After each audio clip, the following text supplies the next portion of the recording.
Mas laptop.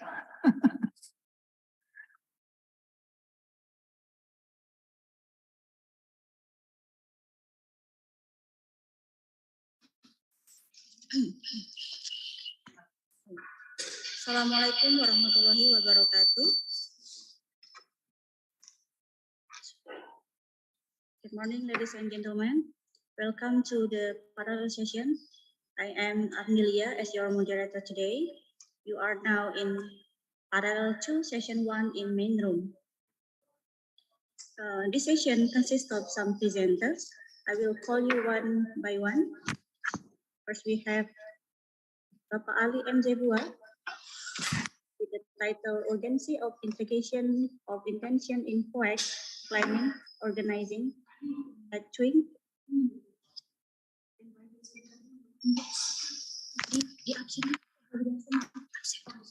I will call you one by one. Sorry. First, we have Ali M. Zebua. Are you in the Zoom? Bapak Ali?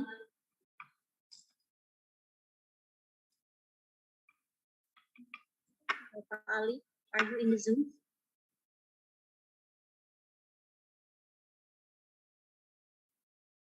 Bapak Hariswan Putrajaya?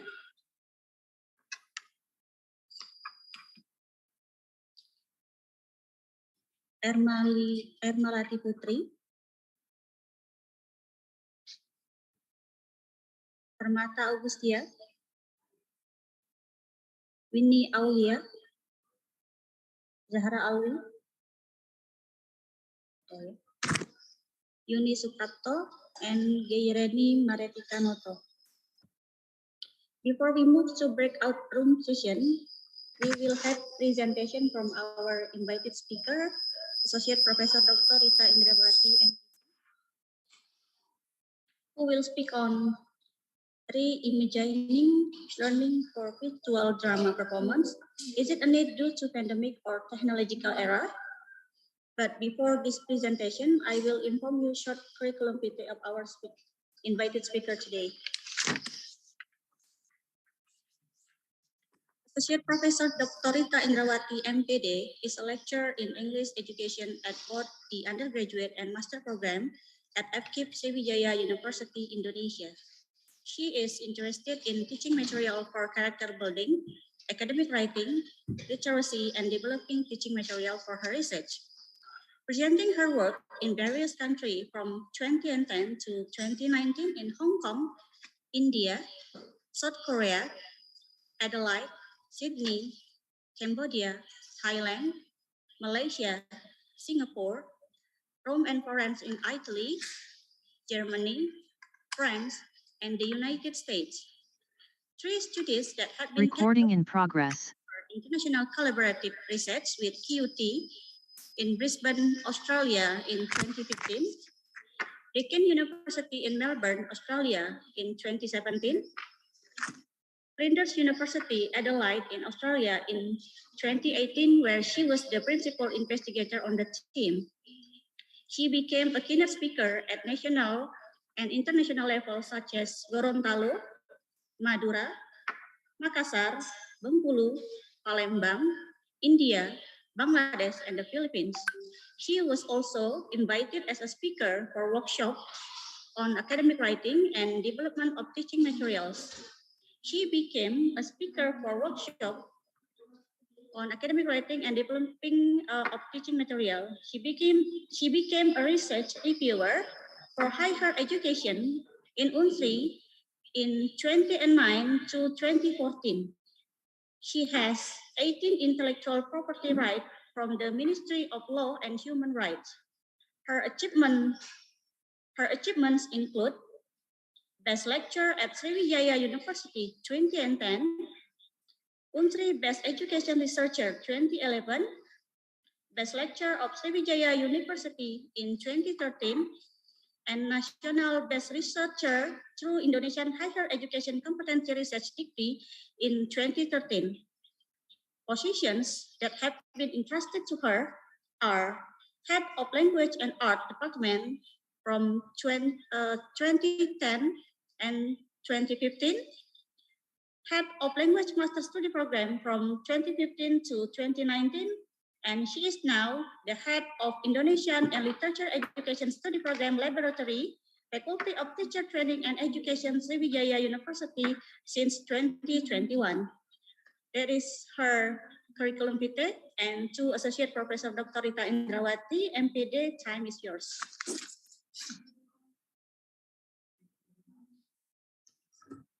Yeah. Thank you very much, Ibu Armelia, who has been the moderator of our meeting today. So, wait. Okay.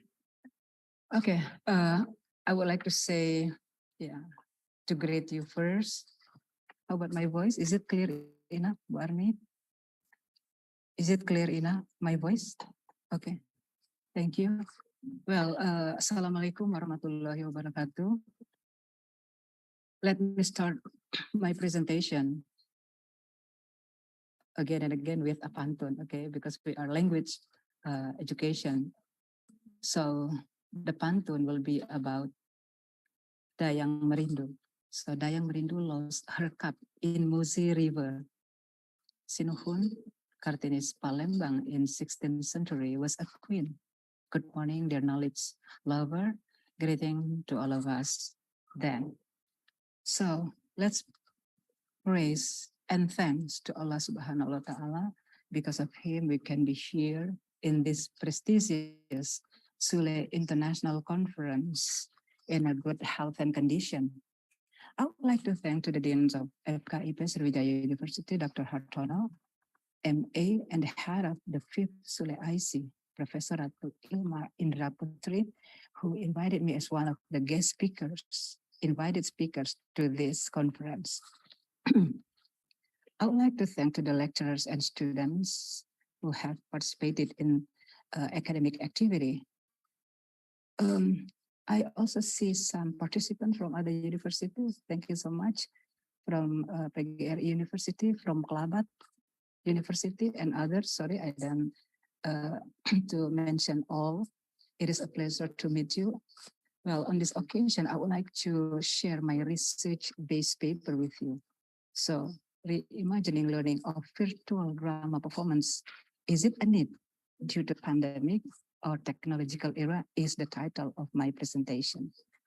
Well, let me share with you.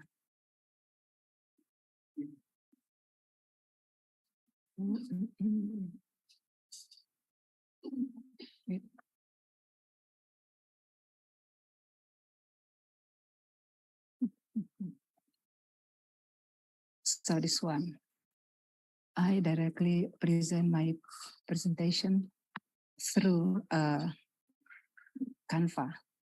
Okay, so I have to move this. Okay. So is it, can you see my presentation, my slide? Hello? Okay. Okay, thank you. So, you know that I start my research by looking at the COVID-19 pandemic that hits both students and educators. So the implementation of online learning has been running since March 2020, has been forced to be solution to perpetuate that education process.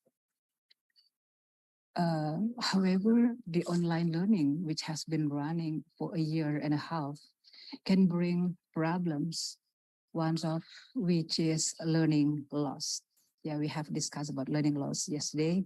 So learning loss refers to the condition where a small or large part of knowledge and skills is lost in academic development, which is usually caused by the cessation of the learning process in the world of education.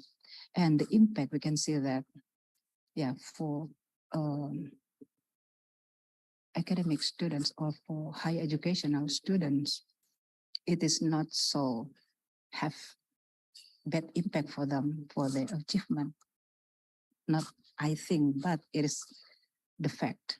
But for those from primary school up to senior high school, they lost many many academic activities. So, so you know that the recovery effort by the Ministry of Religion and Education and Culture, we can see that students are able to catch up due to studying too long in an emergency situation. So this is the outline of, this is the outlines of my presentation. Yeah, from introduction, literature review, method, findings, and discussion, also conclusion. So now let me introducing the phenomenon concerning with the drama performance. You know that I teach literature in ELT classroom, in ELT course that had been carried out for years with drama performance as one of the products of the class. So, however, the performance was no longer happened due to the coronavirus outbreak.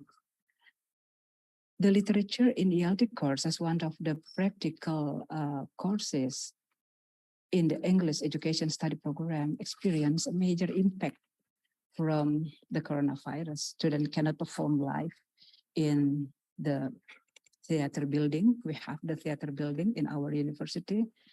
And regarding the drama performance, based on informal interview through WhatsApp with the lecturers, some lecturers in other universities, it was found that they had never performed drama in literature courses, especially after the coronavirus pandemic has widely spread. So drama performance virtually was a response not only due to pandemic, but also technological era. So by utilizing technology, virtual drama performance is an option. Sorry.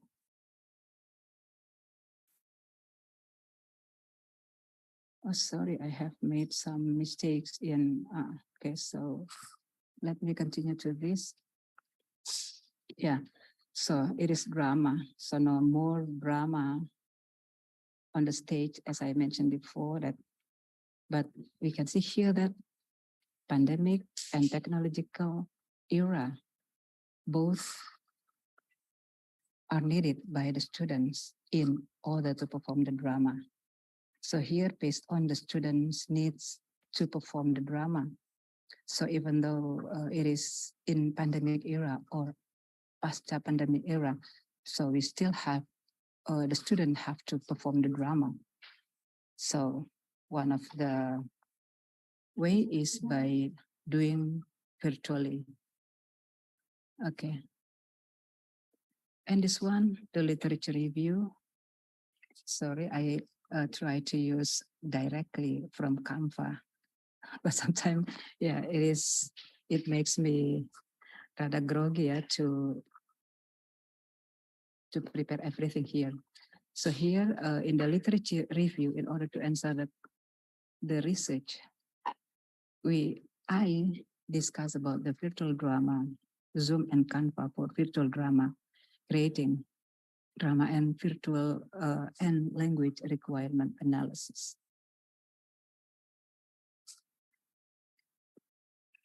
So it is the fact, pandemic didn't stop the creativity.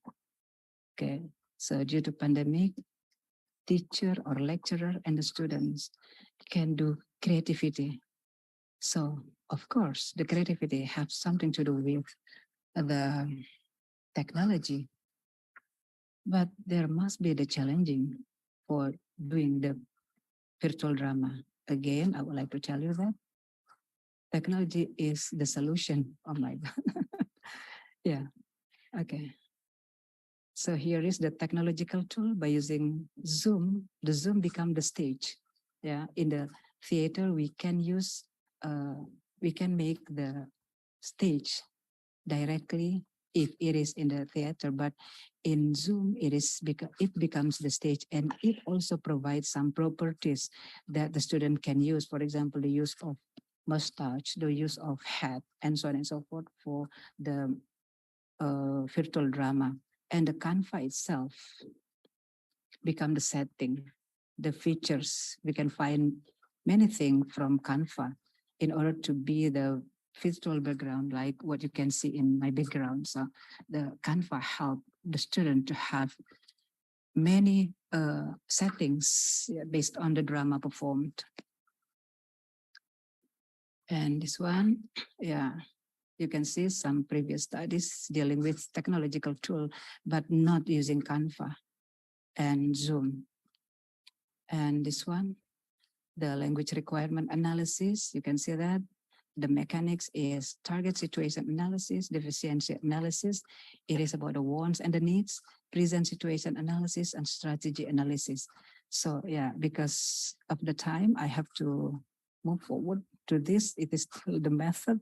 You can see that 36 students of English education study program become the respondents, and there were 33 questions given to the students, and also the interview. So 3 questions I asked, also some students being interviewed, not all. Okay, so it is the result, yeah, due to the pandemic, you can see that this is the students' needs. You can see the percentage of every question that the student have to answer. So this one is differential of analysis. Okay, later you can read my paper. And this one, the PSA, also the SA, you can find that this one, the strategy of analysis. There are 3 questions. So the student's view, it is such as importance that should be used. It should also apply the performing drama, and 100% said that Zoom can be the only application, the only platform that can be used to perform the drama. And this one, the needs due to the technological era, you can see that performing drama was very interesting to implement. And then performing drama, both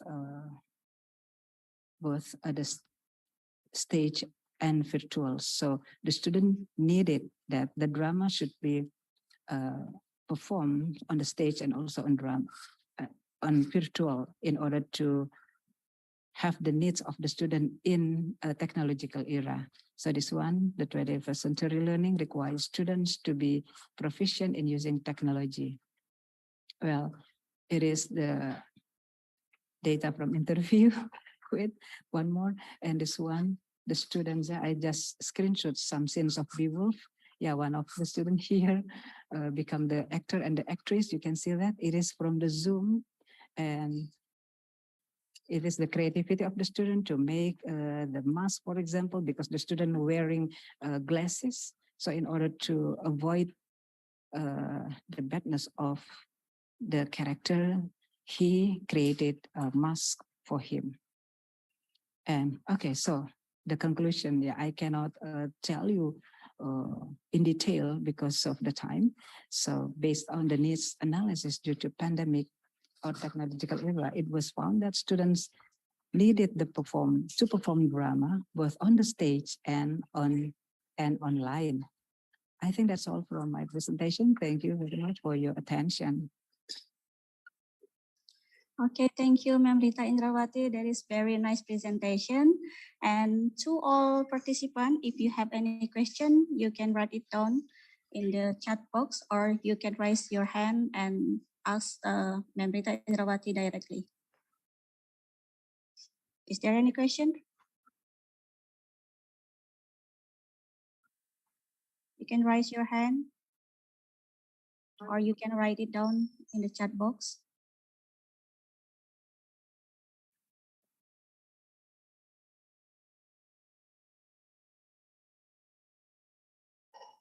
Anyone? Okay. Halo. Yeah. Saya mau tanya, saya juga Yeah.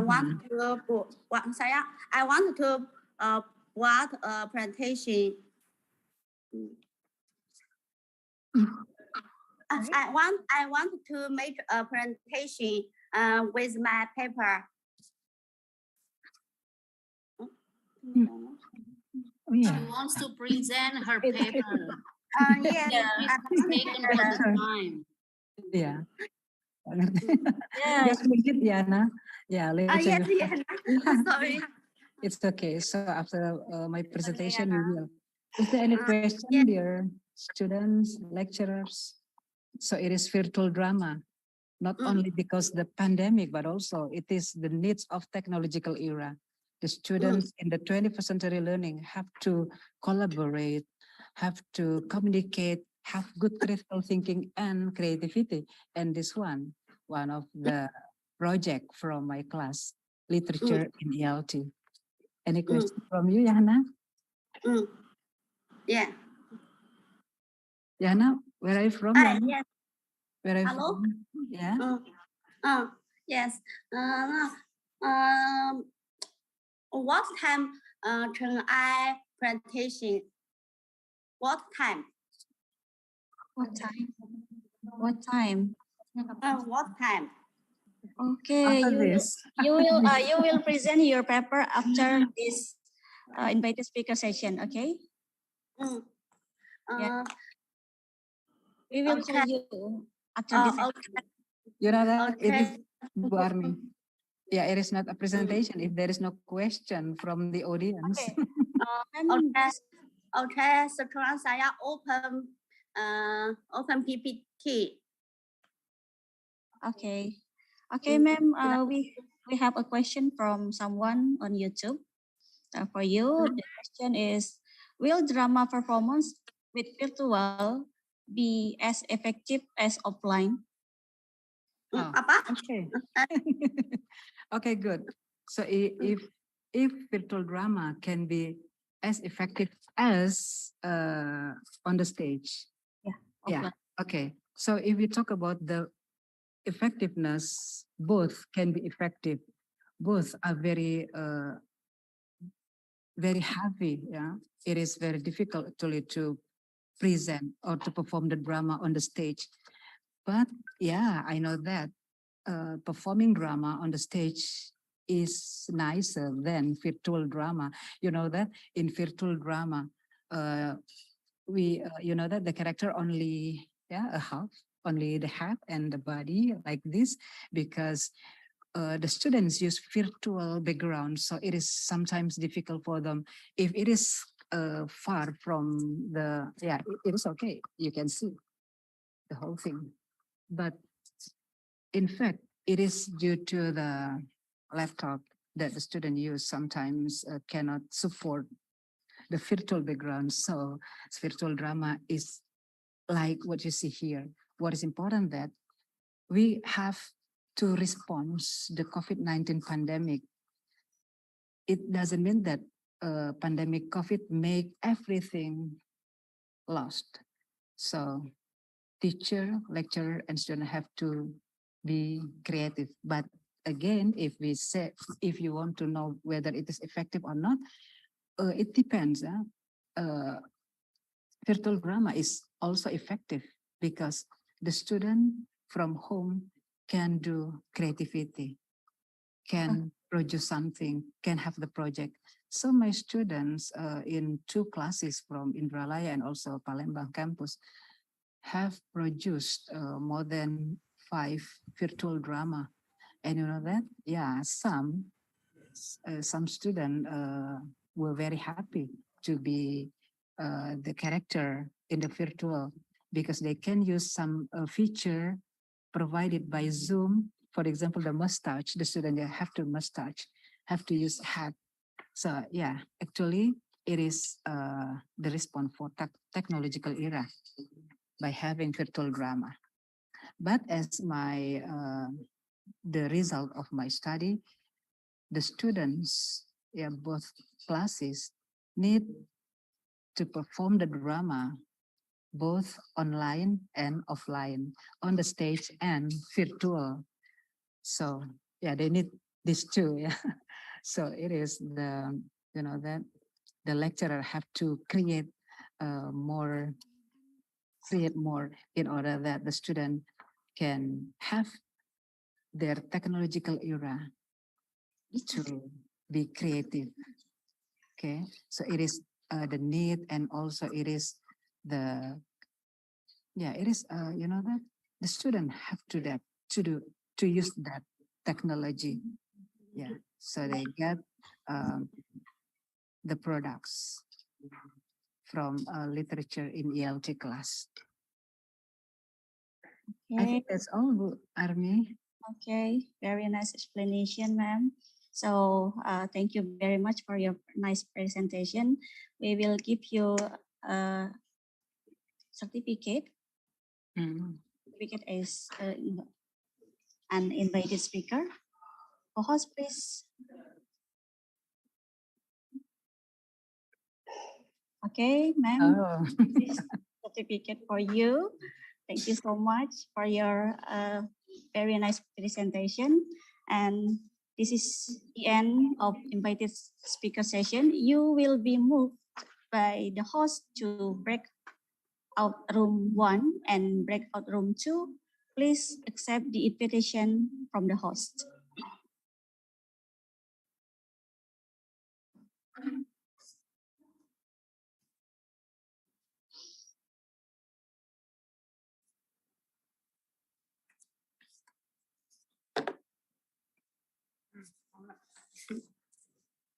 Oh, yes.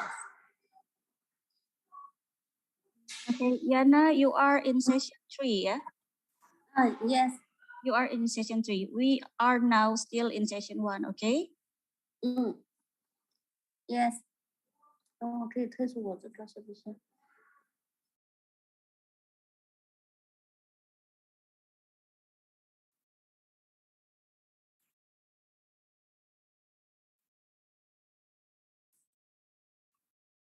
I'm so sorry.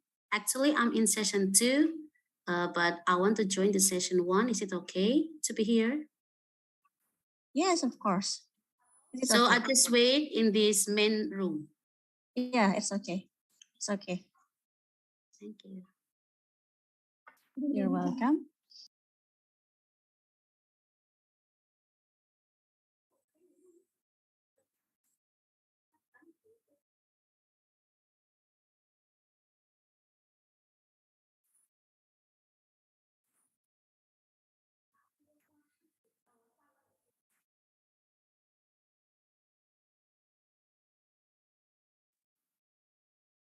Okay, please move to breakout room 1 and breakout room 2. Please accept the invitation from the host.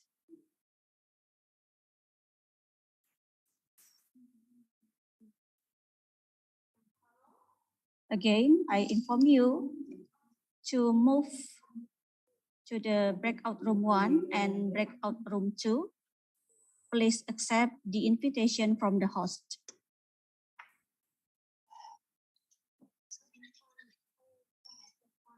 Okay.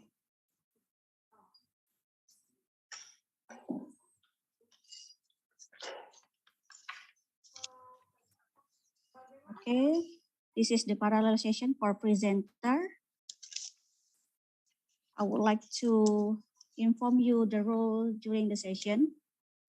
We will have panel format discussion for all presenters, and then question and answer at the end of the presentation. If you have any question for the presenter, please write it down in the chat box. I will call the presenters in the main room. First, we have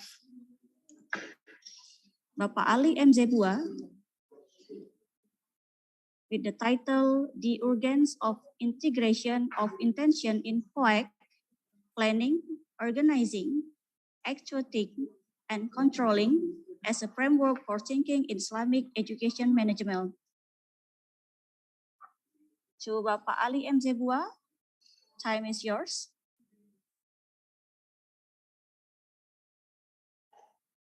Bapak Ali M. Zebua.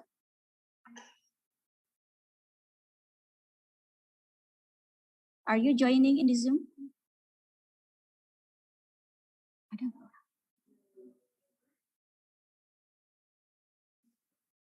One more. Bapak Ali M. Zebua, are you joining in this session? Jadi yang kedua maksudnya.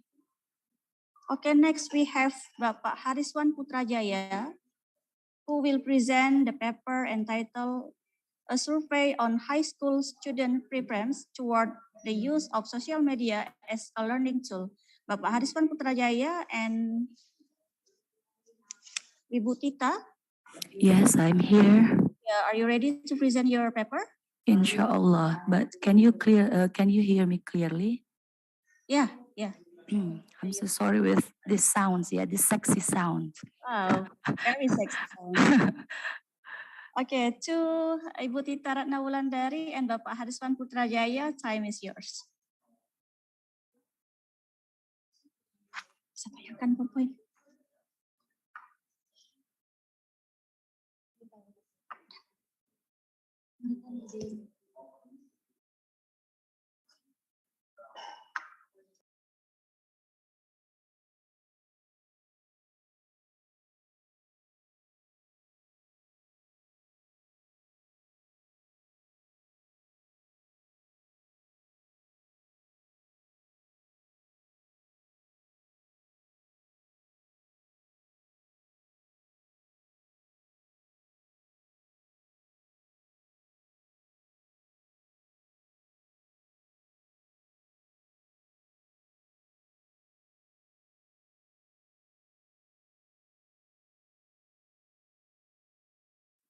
Ibu Tita, your microphone is still on mute. You can unmute your microphone. Okay, thank you. Is it okay? Yeah. So what we're going to share today, is about a survey on high school students, preferences toward the use of social media as online learning tools. So here are the writers, that Pak Hariswan Putrajaya, I myself, Bu Zuraida, and Pak Al Henry Wijaya. So let's discuss the introduction first. Okay, before we move to the next things, I would like to invite you to think how do human and technology relate to each other? What do you think? If you see this picture, a mom used to do everything manually, but now even to make coffee, we have coffee maker to assist us. We don't need to have. It is an effortless to clean our house because we have these robot machines already. So everything is easy. It happens also in office work. We can see that the desks or the tables of the office worker, they have many screens now. We used to have typewriters, I think, and also shopping. Women like shopping, so we can shop from home. We can do everything from home now. We can just click on our smartphone, and then we can buy something, and the product will come to our house. Okay, and then it also happens in banking system. We don't need to come to the bank and to write down our name and data to withdraw our money. We just do it with our card or with our smartphone. It also happens in educations. If we used to have an offline classroom, face-to-face meeting classroom with teachers, but now we can do it everywhere and anytime with the help of gadgets. We can do any collaborations with PC, personal computer, or we can have it with our tablets and our laptops. What I can conclude here that humans and technology are inseparable. So we need technology in every part of our life to assist us to do our work easier, to do our work better. So we need technology now. We cannot be separated from technology. So as an educators, there's nothing to do but we have to respond to these changes in a positive and more adaptive way. So we have to be adaptive. If not, we can be left behind. Yeah. Moreover, the situations of COVID-19 pandemic in a few last years, yeah, when the government instructed us to stay at home, to work at home, to study at home. So this social media, this technology helps us a lot. Yeah, we use technologies as our media in learning. So that's we know the online learning, and everyone now is familiar with LMS, Learning Management System.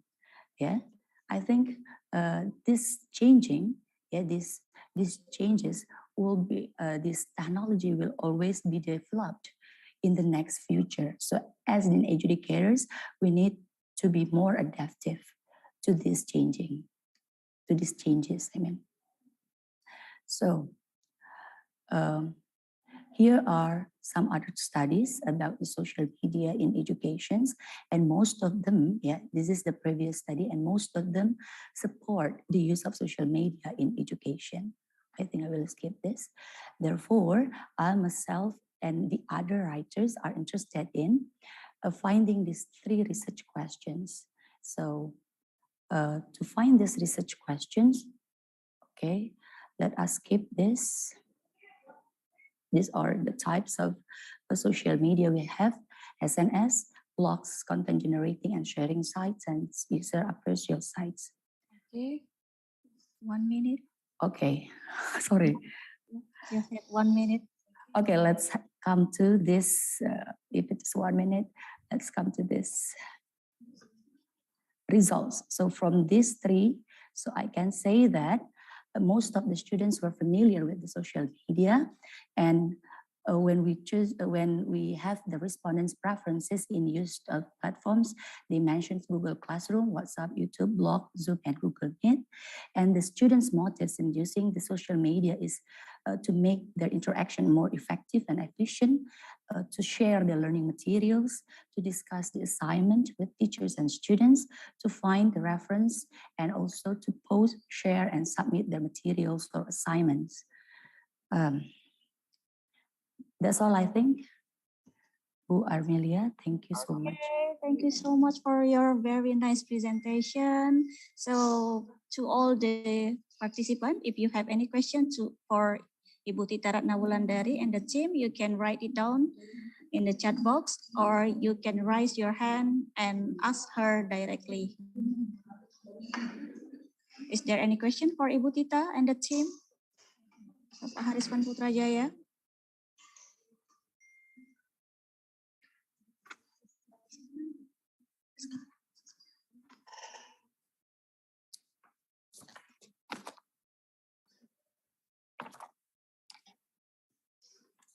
Okay.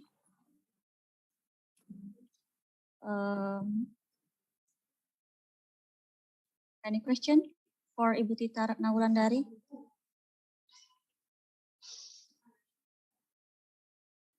I think it's because it is a familiar thing. So everyone use Google Classroom, everyone use WhatsApp. So Or while we are waiting for the question for Ibu Tita Ratna Wulandari, I will call the second presenter. Actually, he is the first one. Bapak Ali M. Zebua. Bapak Ali M. Zebua, are you in the Zoom? Still not in the Zoom. Yes, I'm here. Oh, okay. Bapak Ali M. Zebua, you will present your, yeah. You will present the paper entitled The Urgency of Integration of Intention in POEC Planning, Organizing, Actuating, and Controlling as a Framework for Thinking in Islamic Education Management. To Bapak Ali M. Zebua, time is yours. Okay, thank you. Oh, Bapak Ulil Anzi, sorry. Yes, with me, Ulil Azmi and Ali M. Zebua. Okay. To Bapak Ali Ulil Azmi, sorry. I mean Bapak Ulil Azmi, time is yours. Okay, I show the PPT. You can share your PowerPoint. Okay.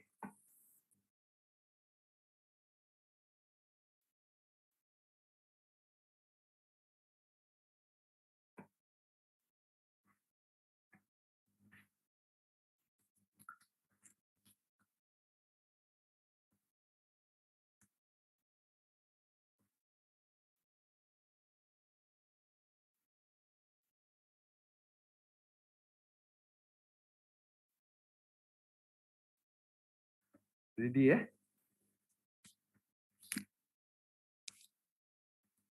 We began.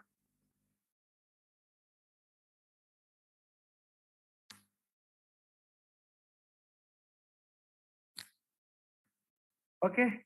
I'm sorry. Bismillahirrahmanirrahim. Assalamualaikum warahmatullahi wabarakatuh. Honorable our moderator, Min Armilia Sari. Yes, that's my name. And other follower. Thank you very much to moderator. And to other author or speaker. Okay, Bapak Ulil, I'm sorry, we still cannot see your PowerPoint here. Oh, not yet, yeah? Yeah.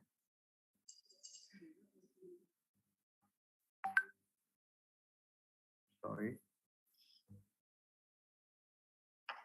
Would you like to share the PowerPoint while we are waiting for the question for Ibu Tita Ratna Wulandari?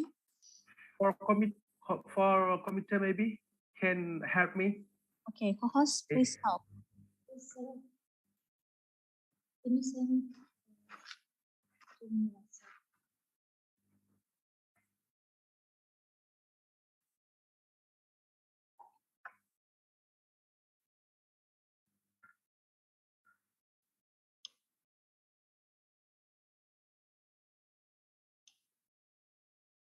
I have submit. Okay, you can send the PowerPoint to the chat box or to WhatsApp.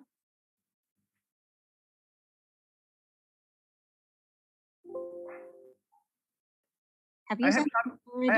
I have ready by email. I have submit in parallel too. Okay, would you like to resend the PowerPoint in the chat box or okay, resend. WhatsApp? Okay. In WhatsApp ya. Yeah.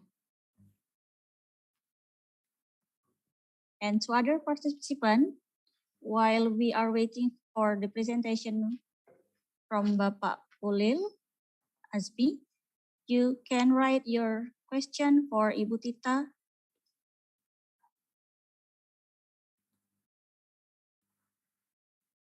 Okay, just a moment. Okay.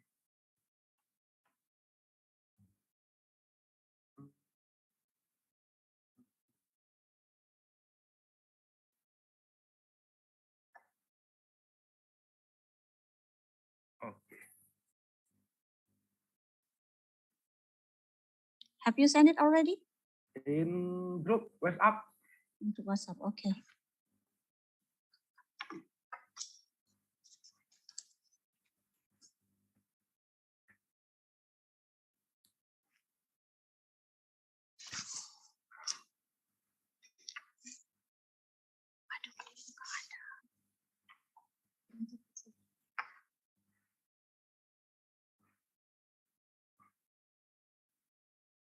Loading.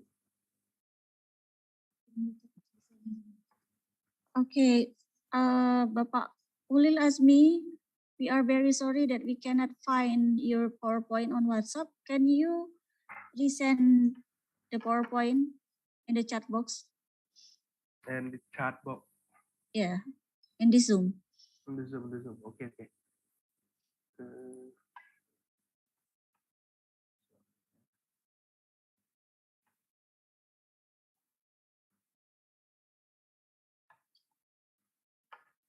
while we are Okay, waiting. okay, Ali, okay, okay. okay.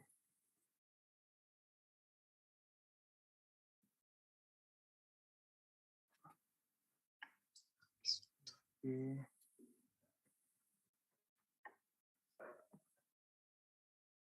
Maybe what is this? Internet oh.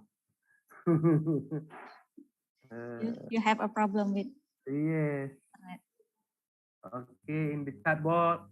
Loading. Mm, okay, okay, Don't find it okay. yet. Okay. Okay. Okay, in chat box. Okay. Co-host, please help me to open the PowerPoint from Bapak Ulil Azmi.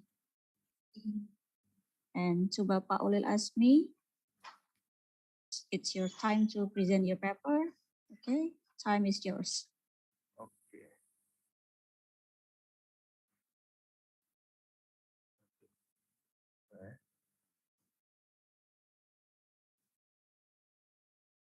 Okay, we begin. The title of this paper, it means the organ of integration of attention in part. Wah.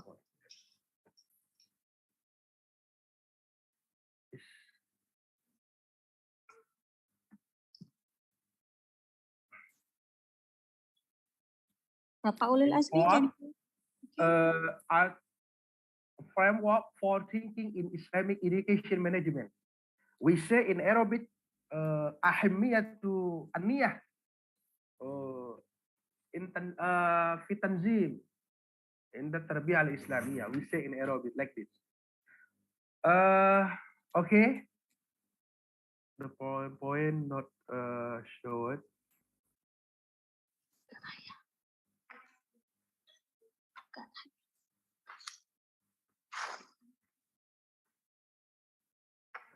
It's okay, you can go on without PowerPoint. That's okay. Okay, okay. You still have 7 minutes. Okay, siap. Okay, ready.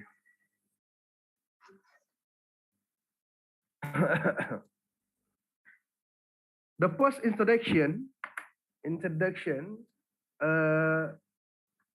our prophet is Muhammad sallallahu alaihi wasallam said, "Inna Allahu qad awqa'a ajrahu ala qadri niyyatihi." The meaning in that Allah part his reward according to the measure of his attention. And then, according to Ibn Hamza al-Husayni, the Asbabun Nujur, this hadith, above contained in Sunan Abu Dawud, that the messenger Allah come visit Abdullah bin Sabit. The man mentioned when we messenger of Allah woke him up. He raised his voice and later, but Abdullah did not answer. Then the side istirja, inna lillah, or Abu Rabi. He said, when that you have detected us or you have poisoned us. According to the author, the intention of a Muslim is very urgent to be religious before doing a job, because every job of a Muslim has defended all the attention of the operator from the work.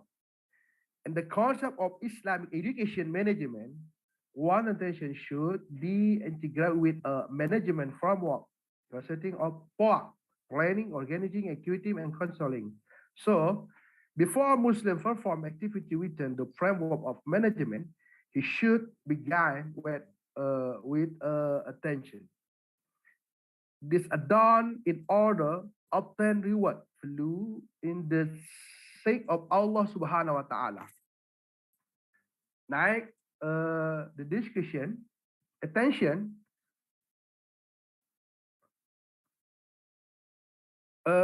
intention, more of the mutaakhirin Shafi'i scholar interpret Sharia intention by waiting something along with doing it. The meaning of attention in the encyclopedia of Islam law cemetery came intention. desire, will, ideal, determination, and intention. Terminologi fikih scholar define it as a determination to do an act of worship in order to get closer to Allah alone. And then,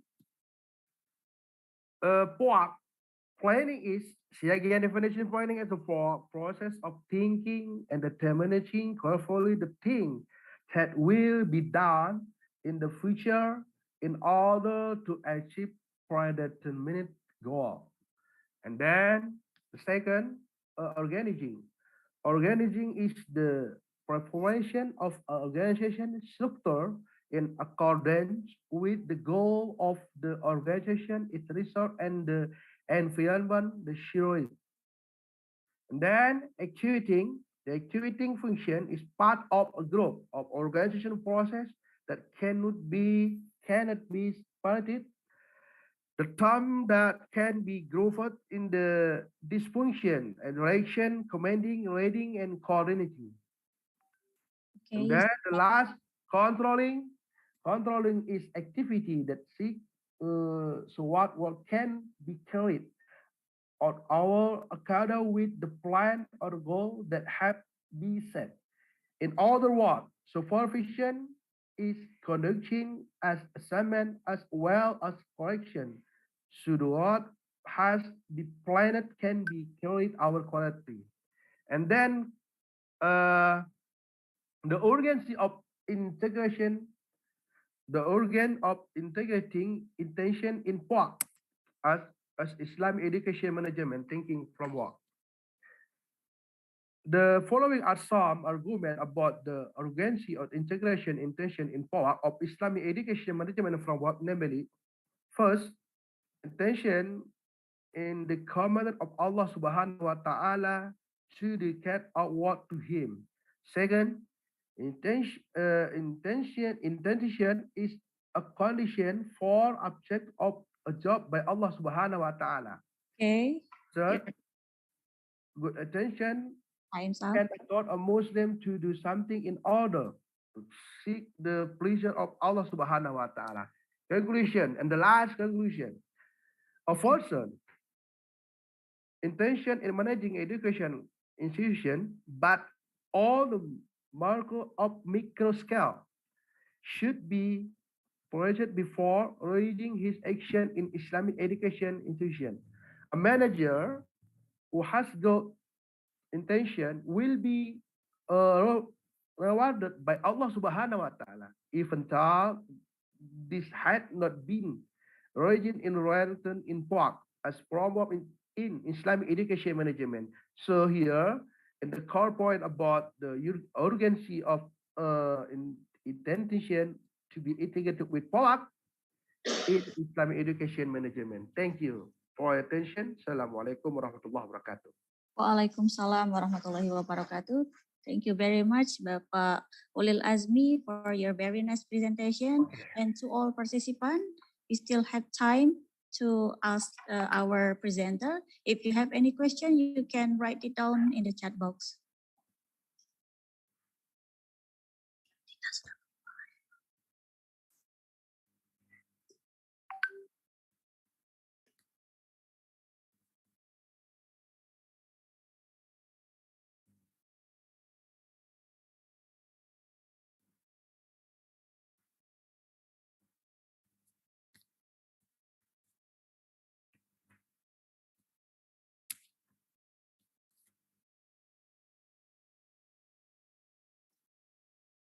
Any question for Bapak Ulil Azmi?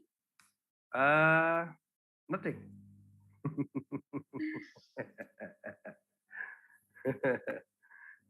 Please, everyone.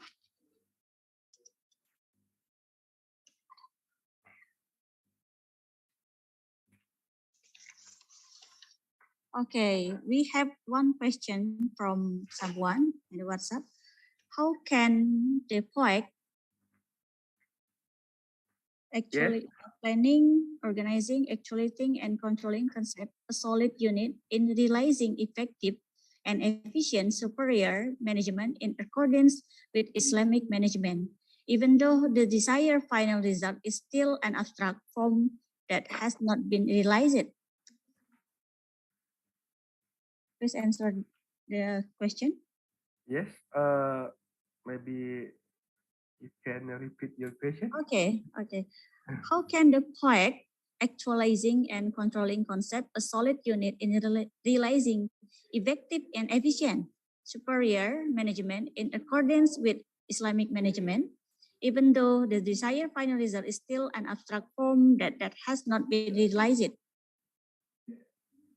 If we explain this attention, but we make socialization, maybe we can to implant to our teacher, to teacher or other, that is attention is very, very important. We use in our activity, namely is POAC from the planning and the last. We can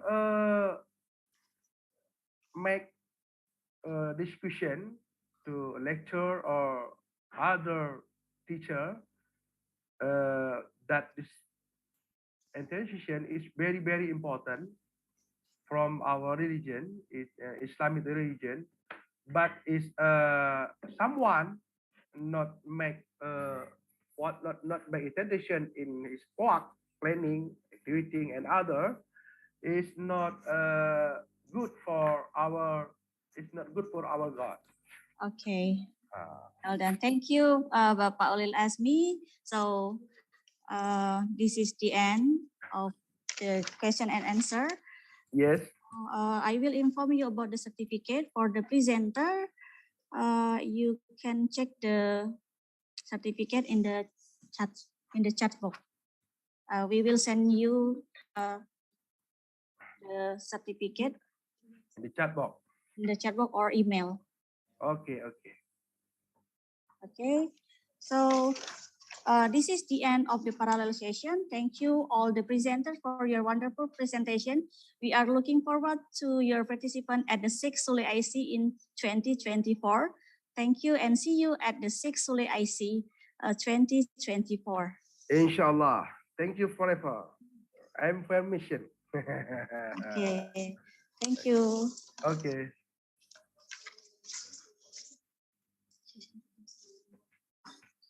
May I leave the group? This group? Yeah, you can leave. Okay. This Thank room. you. Thank you, Bapak Ulil Azmi.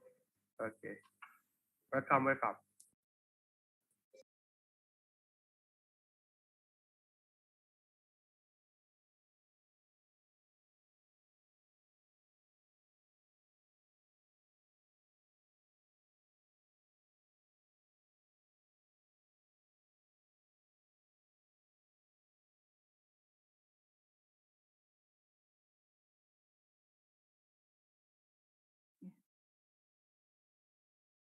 Okay, we are now in the main room.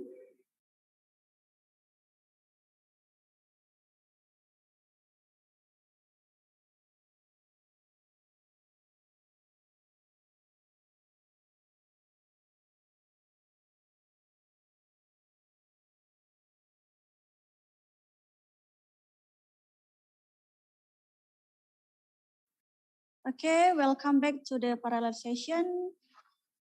With me, Armilia, as your moderator today. You are now in parallel session 2 in the main room. And we have some presenters in this session 2. I will call the presenter one by one before we have invited speaker. I will call the presenter one by one. First, we have Medio Laila Tinispi. Are you ready? Okay. And the second, we have Elizabeth Meiske. I'm here, I'm present, thank you. Okay. Next, we have Bapak Afrizal. Are you in? Are you joining this Zoom, Bapak Afrizal? Next, we have Ibu Umi Farisya. Yes, I am here. Okay, thank you, Ibu Umi. And next, we have Ibu Hasmalena. Are you in the Zoom? Ibu Hasmalena? Okay, and the last one we have Ibu Nyayu Yayu Suryani. Ibu Nyayu, are you in the Zoom already? Okay. Before we move to breakout room session, we will have presentation from our invited speaker. And our invited speaker is Associate Professor Dr. Didi Suhendi, SPD MHUM. Bapak Didi Suhendi, are you in the Zoom? Okay, yeah. Okay, thank you. Okay, Bapak Dr. Associate Professor Dr. Didi Suhendi, SPD MHUM, who will speak on discovering opportunities for creation and critical thinking in the local wisdom frame, a folklore learning model. But before this presentation, I will inform you short curriculum vitae of our invited speaker today.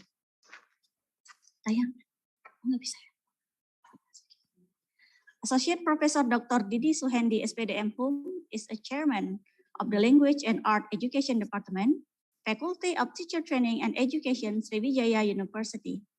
He is also a permanent lecturer of Indonesian and Literature Education Study Program. He took his undergraduate program in Indonesian and Literature Education Study Program, Indonesia University of Education in 1993. He continued his master education in the literary study program at Gajah Mada University in 2000. He completed his last doctoral education in the literature study program at Gajah Mada University in 2010. He has expertise in literary sciences, especially studying feminism in literature. He also developed the history of literature teaching materials, and his latest research is in 2022 entitled The Influence of Gender and Education Level on Productivity of Changkil Subdistrict Employees, Form of Cohesion and Coherention Error in Exposition Text in the Indonesian Textbook of the 10th Graders, Violence Against Women in the novel Sang Maharani by Agnes Jessica, a study of feminist literary criticism and its implication for learning Indonesian and literature in high school, and many more. So that is his curriculum vitae. And to Associate Professor Dr. Didi Suhendi, SPD MHUM, time is yours.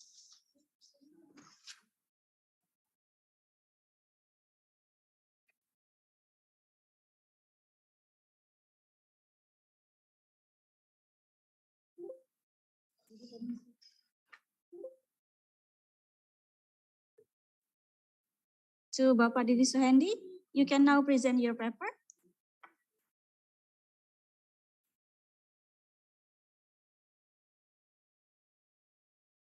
Okay. Thank you very much to Ibu Armelia Syari, MPD. Baik, saya mohon izin, saya akan mempresentasikan dalam bahasa Indonesia dan bahasa Inggris, biar lebih jelas. Baik, my title is Discovering Opportunities for Creation and Critical Thinking in the Local Wisdom Frame of Folklore Learning Model. Oke. Ya. Seperti yang kita ketahui bahwa sekarang kita masuk dalam era globalisasi, yaitu proses masuknya budaya-budaya termasuk sastra ke dalam negara kita. Dan ini mengakibatkan apa yang disebut dengan cultural intersection, persinggungan kebudayaan. Dan ini merupakan sebuah keniscayaan. Dan kita tidak bisa menutup diri dengan budaya-budaya asing yang secara masif muncul mempengaruhi ke negara-negara kita.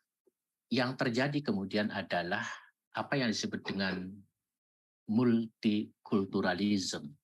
Ya. Jadi perbedaan-perbedaan yang muncul dalam budaya kita, kemudian interculturalization, yaitu percampuran antara dua kebudayaan, yaitu kebudayaan daerah dan kebudayaan asing.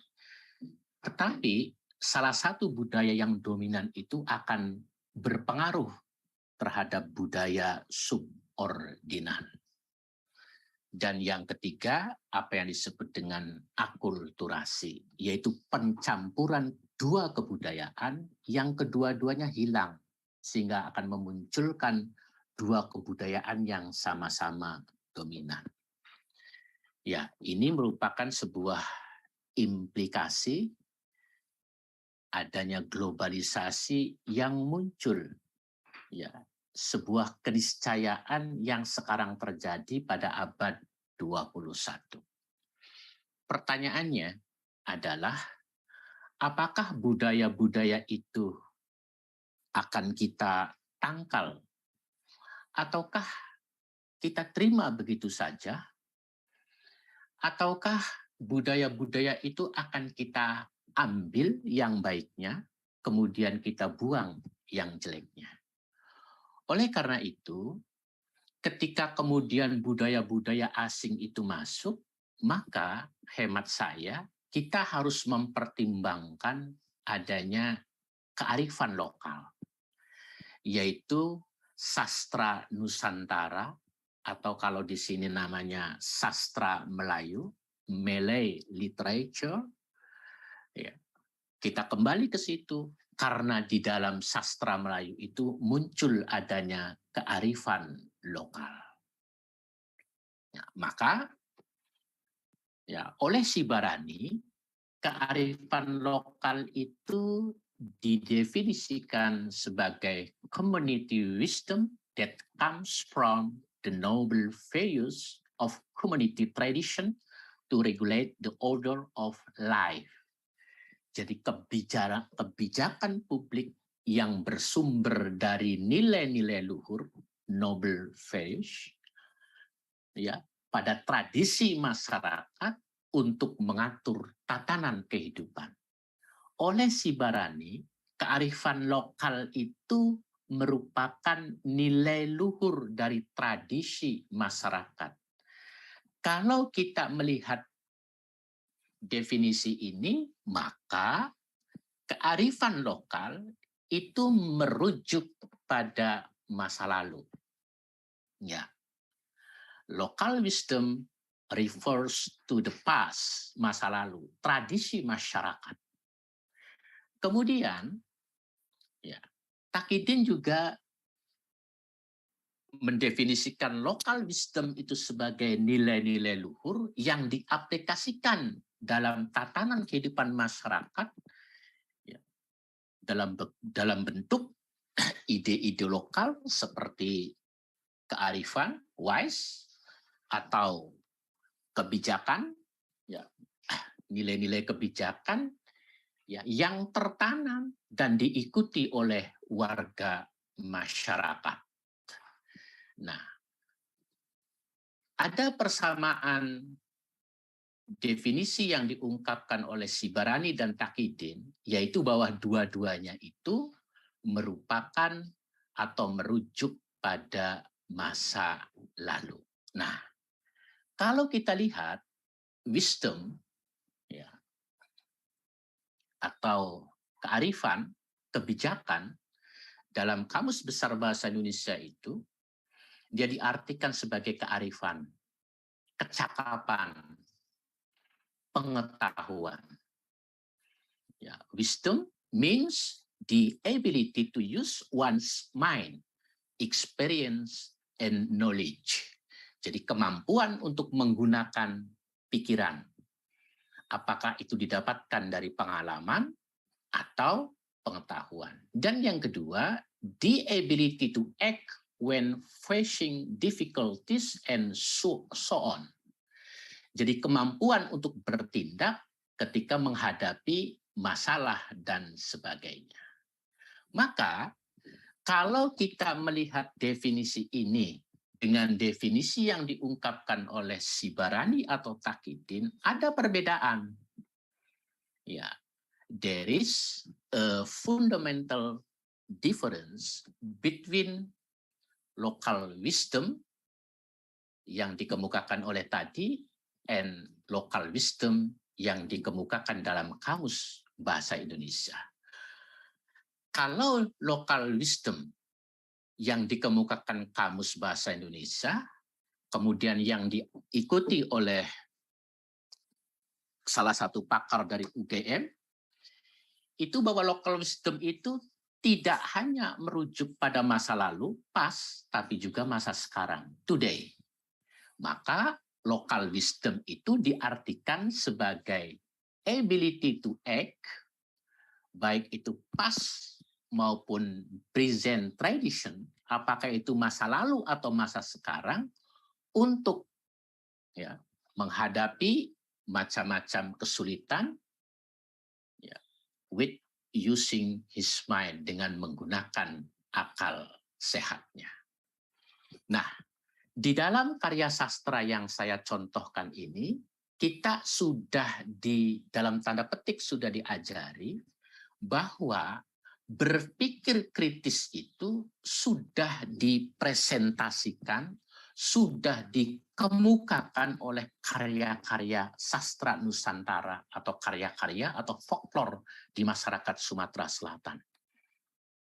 Berdasarkan data yang saya dapatkan dari teman-teman di Balai Bahasa, itu bahwa folklore di Sumatera Selatan itu jumlahnya itu puluhan ribu, ratusan ribu, bahkan jutaan. Tetapi persoalannya ya, amat sangat sedikit peneliti, kaum akademisi yang berupaya untuk menganalisis, memahami ide-ide, gagasan-gagasan yang terdapat pada puluhan ribu, ratusan ribu, bahkan jutaan folklore di Sumatera Selatan. Dan yang saya ketahui ironinya bahwa di Unsri sendiri tidak ada Fakultas Ilmu Bahasa atau Fakultas Sastra. Bahkan mungkin di Sumatera Selatan tidak ada satupun Fakultas Sastra atau Fakultas Ilmu Bahasa yang konsen, yang lulusan-lulusannya itu konsen untuk menemukan kearifan lokal dalam folklore Sumatera Selatan.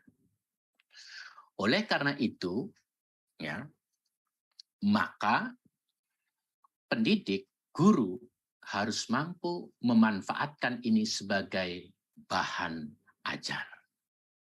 Ada 4 hal, ya, dari 6 hal, ya, karakteristik of innovative learning.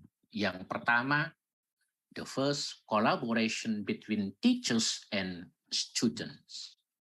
Yang pertama adalah kerjasama kolaborasi antara guru dan siswa. Paradigma lama, pembelajaran berfokus pada guru. Pada abad ke-20, pembelajaran berfokus pada siswa. Pada abad ke-21, maka pembelajaran tidak hanya berfokus pada guru dan siswa, tetapi antara guru dan siswa, between teachers and students, ya, ada collaboration ya, in literature learning, dalam pembelajaran. Dalam rancangan pembelajaran barangkali ini muncul dalam RPP, muncul dalam kegiatan pembelajaran, apakah itu dalam kegiatan pendahuluan, dalam kegiatan inti, maupun dalam kegiatan penutup. Yang kedua adalah thoughts-based learning activities, bahwa aktivitas pembelajaran di kelas itu fokus pada persoalan atau behavior, tingkah laku yang harus dikerjakan oleh peserta didik harus bersifat HOTS. Dalam literatur, HOTS itu apabila soal-soal yang dikerjakan oleh siswa itu harus mencakup 3. Pertama adalah C4, yaitu analisis. Yang kedua, evaluation. Dan yang ketiga, creation atau kreasi. Sementara yang C1, C2, C3 itu termasuk LOTS, Higher Order Thinking Skill. HOT tentu Higher Order Thinking Skill.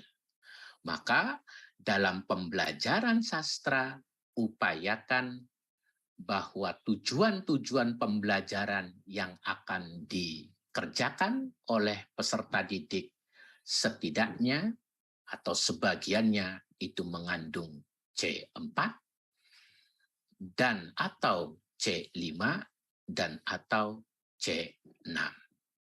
Kemudian yang ketiga adalah bahwa orientasi pembelajaran abad 21 itu harus mengarah pada 4C. C yang pertama adalah kolaborasi. Artinya peserta didik ketika belajar bahasa atau belajar sastra mereka berkolaborasi. Yang kedua adalah creativity. Yang kedua adalah critical thinking dengan soal-soal tadi C4, C5, dan C6. Dan yang terakhir adalah komunikasi. Yang kelima adalah pembelajaran yang mengarah pada pengembangan keterampilan literasi. Pembelajaran sastra harus mewajibkan peserta didiknya untuk membaca karya sastra. Tidak dibenarkan kita membuat pertanyaan misalnya, apa yang dimaksud dengan tema? Apa yang dimaksud dengan karakter dan karakterisasi? Apa yang dimaksud dengan latar? Oke. Tetapi yang benar adalah pertanyaan yang menuntut siswanya untuk membaca karya sastra. Misalnya, apa tema dari folklore yang dibacanya? Apa karakter tokoh A, tokoh B, tokoh C, dan apa alasannya? Ya, kira-kira seperti itu yang bisa saya sampaikan. Jadi kesimpulannya, yang pertama, pendidik bisa dapat memanfaatkan folklore yang jumlahnya banyak dalam folklore di Sumatera Selatan untuk meningkatkan berpikir kritis, ya, nilai-nilai luhur yang akan dicapai oleh peserta didik. Dan yang kedua, pembelajaran sastra, apapun bahan sastranya, itu harus mengarah pada 4 karakteristik inovatif learning, pembelajaran inovatif. Terima kasih. Okay, thank you very much, Bapak Didi Suhandi, for your very nice presentation. And to all participants, you can write your question to Bapak Didi Suhandi in this chat box, or you can raise your hand and ask him directly. Any question for Bapak Didi Suhandi? Okay, Bapak Didi Suhandi, we have a question from someone on YouTube. The question is, how to implement make the student want to read literary works, because most children, although not all children, but some of them feel that reading is boring. Jadi bagaimana mengimplementasikan membaca sastra karena anak-anak sekarang banyak yang bosan membaca.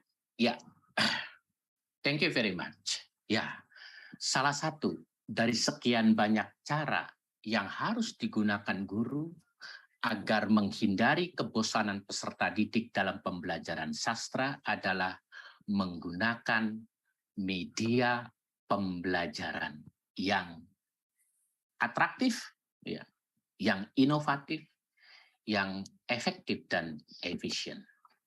Dalam abad ke-21 ini, kita tidak hanya menggunakan satu media pembelajaran, tetapi kita harus menggunakan beberapa media pembelajaran. Apalagi kita bisa memadukan media pembelajaran yang digital dan non-digital. Disinilah pandainya guru untuk mendesain pembelajaran sastra itu agar menarik, agar merangsang. Saya kira ketika pertama kali guru menayangkan sebuah YouTube misalnya, sebuah cerita folklore dari daerah manapun misalnya, itu akan memberikan perhatian yang besar bagi peserta didik untuk mengerjakan tugas-tugas selanjutnya, karena pada saat ini peserta didik dirangsang untuk dituntut untuk mencari sesuatu yang akan menjadi tugas berikutnya sesuai dengan RPP yang telah disiapkan. Jadi satu-satunya cara, bukan satu-satunya, salah satu cara yang digunakan adalah kita menggunakan berbagai media pembelajaran digital maupun non-digital.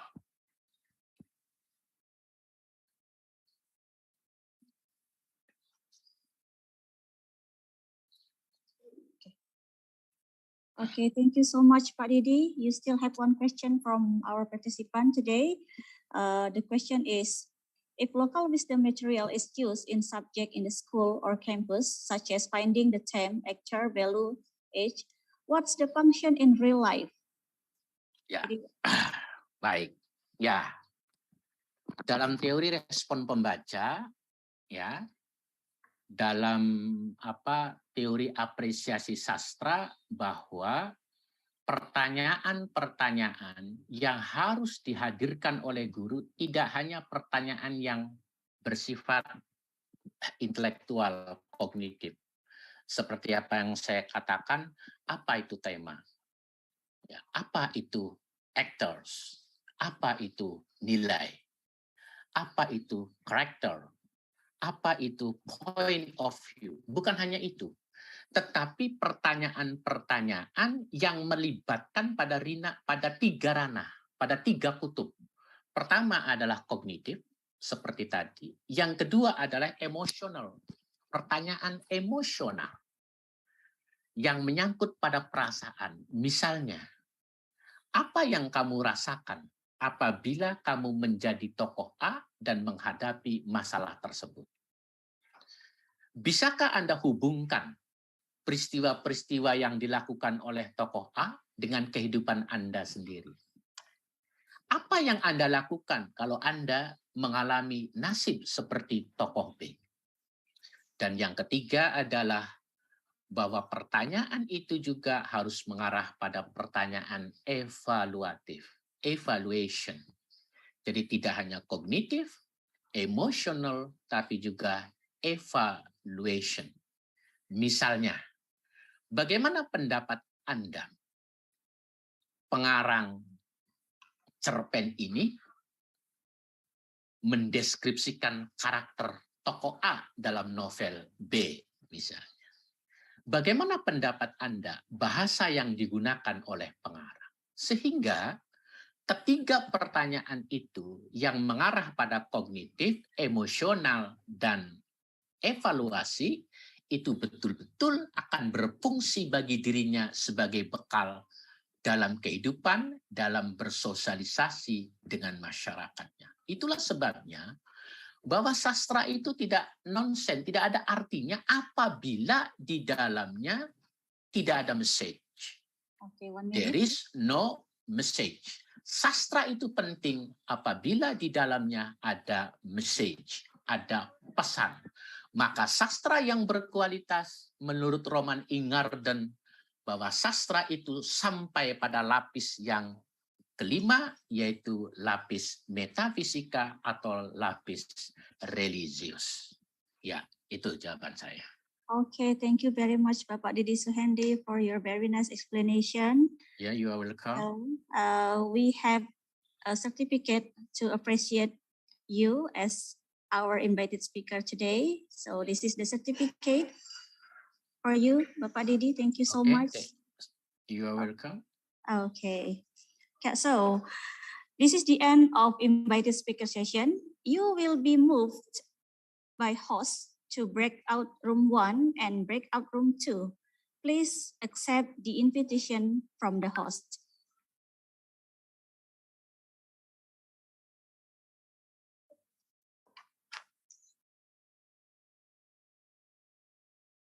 Once again, you will be moved to breakout room 1 and breakout room 2.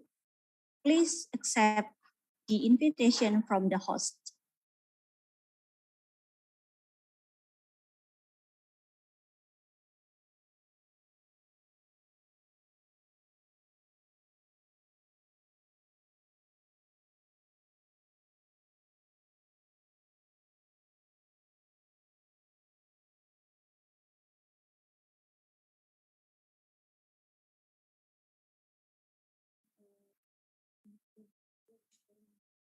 Okay.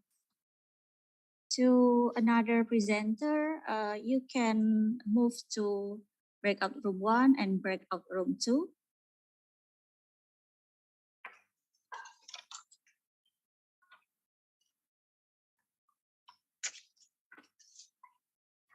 So this is the parallel session for presenter. I would like to inform you the rule during the session. We will have panel format discussion for all presenter and question and answer at the end of the presentation. If you have any question for the presenters, please write it down in the chat box, or you can raise your hand and ask the presenter directly. In this main room, we have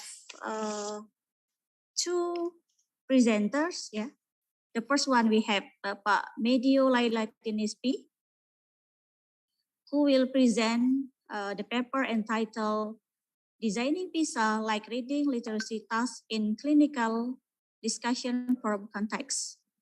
To Bapak Medio Lailatinispi, time is yours. Would you like to open your PowerPoint yourself, or we can help you?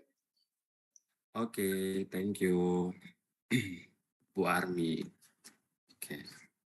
Is it okay, Bu Armi? Yeah. All right. Okay, bismillahirrahmanirrahim. Assalamualaikum warahmatullahi wabarakatuh. Good morning, everyone. Ladies and gentlemen, I am Medio Lailatinispi. I am a student of Indonesian Language Education Master Program. And in this occasion, I would like to present my research, my paper with the title, It's Designing PISA Like Reading Literacy, or we call it Realitas PISA in Clinical Discussion Forum. Okay. And I'm going to start it by the introduction. All right. So if we are talking about discussion text is the one of knowledge content in PISA that must be mastered by students. Discussion texts are essential to understand because they relate to student daily lives in interpreting and understanding information from a reading or a discussion. All right, the importance of this knowledge content is not in line with the fact that the students in Indonesia are unable to answer questions to relate to discussion text on PISA. The latest PISA results show that student ability to understand information in reading literacy is still low, where Indonesia occupies the 5th lowest position out of 79 countries with a score of 371 out of 500 for the international average. Why? This can be happen. There are sorry. Okay, there are some underlying factor behind it, included for the first one, the lack student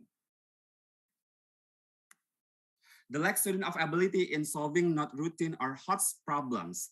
And the second one is teachers only provided some materials and exercise at low level. And the third one is the lack of teachers' ability in designing PISA-like. And the last but not least, limited learning resources provided by the textbook. To overcome this sad situation, the Minister of Education and Culture, or MOAC, issued a policy for the Freedom Learning Program starting in 2021. Our government abolished the national examination and replaced it with minimum competency assessment, or MCA, that focused on literacy. This MCA was adapted based on international assessment practice such as PISA, reading comprehension, or reading literacy is the interpretation of student in understanding reading by utilizing reasoning power in dealing with contextual situation related in real life situation. In order to help students improve their reasoning power, we can develop PISA item using local context so that Indonesian students are familiar and can solve them.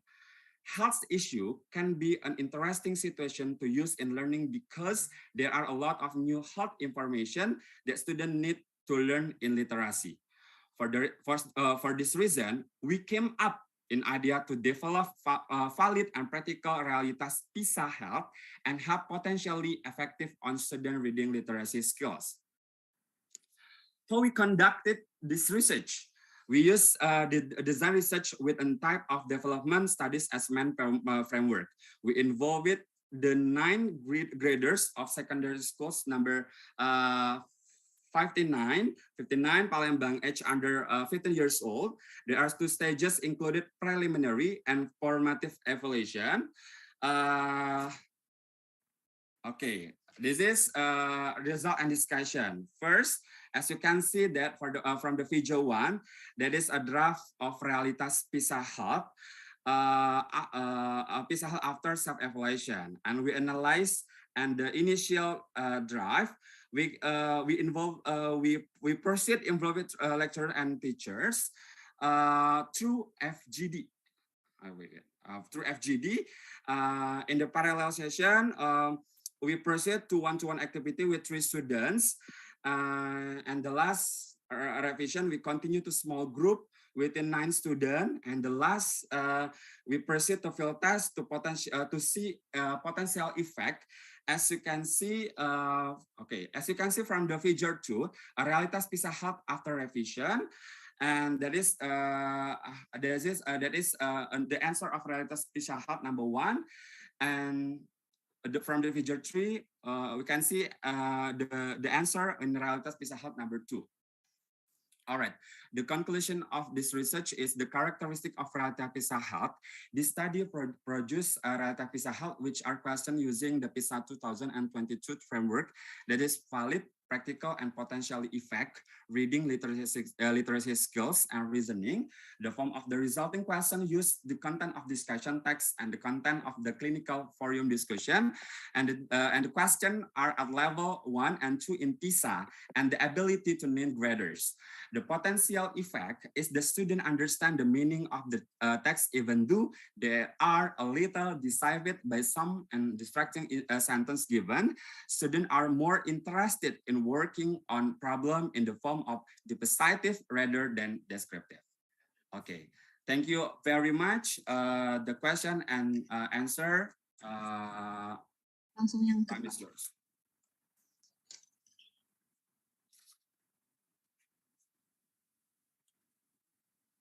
Okay, thank you. Okay, thank you, Bapak Medio Lailatinispi. Now you still have 3 minutes to answer the question. We have a question from the participant. The question is, what causes Indonesian students to get low score on the PISA test? Okay, I'm going to answer that question in Indonesia. 3 minutes. Alright, jadi salah satu alasan kenapa berdasarkan analisis dari hasil PISA for reading literacy salah satu alasan kenapa siswa di Indonesia itu mengalami penurunan nilai untuk PISA itu sendiri, karena kalau kita lihat saat ini di beberapa guru di sekolah itu mengajarkan mata pelajaran bahasa Indonesia atau mata pelajaran apapun itu menggunakan konsep. Misalnya dalam bahasa Indonesia sendiri kita menggunakan teks bahasa Indonesia, which is bahasa Indonesia itu ada yang namanya teks deskripsi. Kalau di sekolah-sekolah itu biasa menjelaskan apa itu bahasa, apa itu teks diskusi, apa itu teks, apa itu karakteristiknya, bagaimana jenis-jenisnya, bagaimana strukturnya, dan lain-lainnya. Padahal kenyataannya adalah pertanyaan-pertanyaan yang dikeluarkan oleh PISA itu adalah bagaimana suatu teks diskusi itu digunakan dalam kehidupan sehari-hari. Bagaimana seorang siswa itu bisa menggunakan daya nalarnya untuk menjawab ketika mereka punya tantangan, punya masalah dalam kehidupan sehari-hari.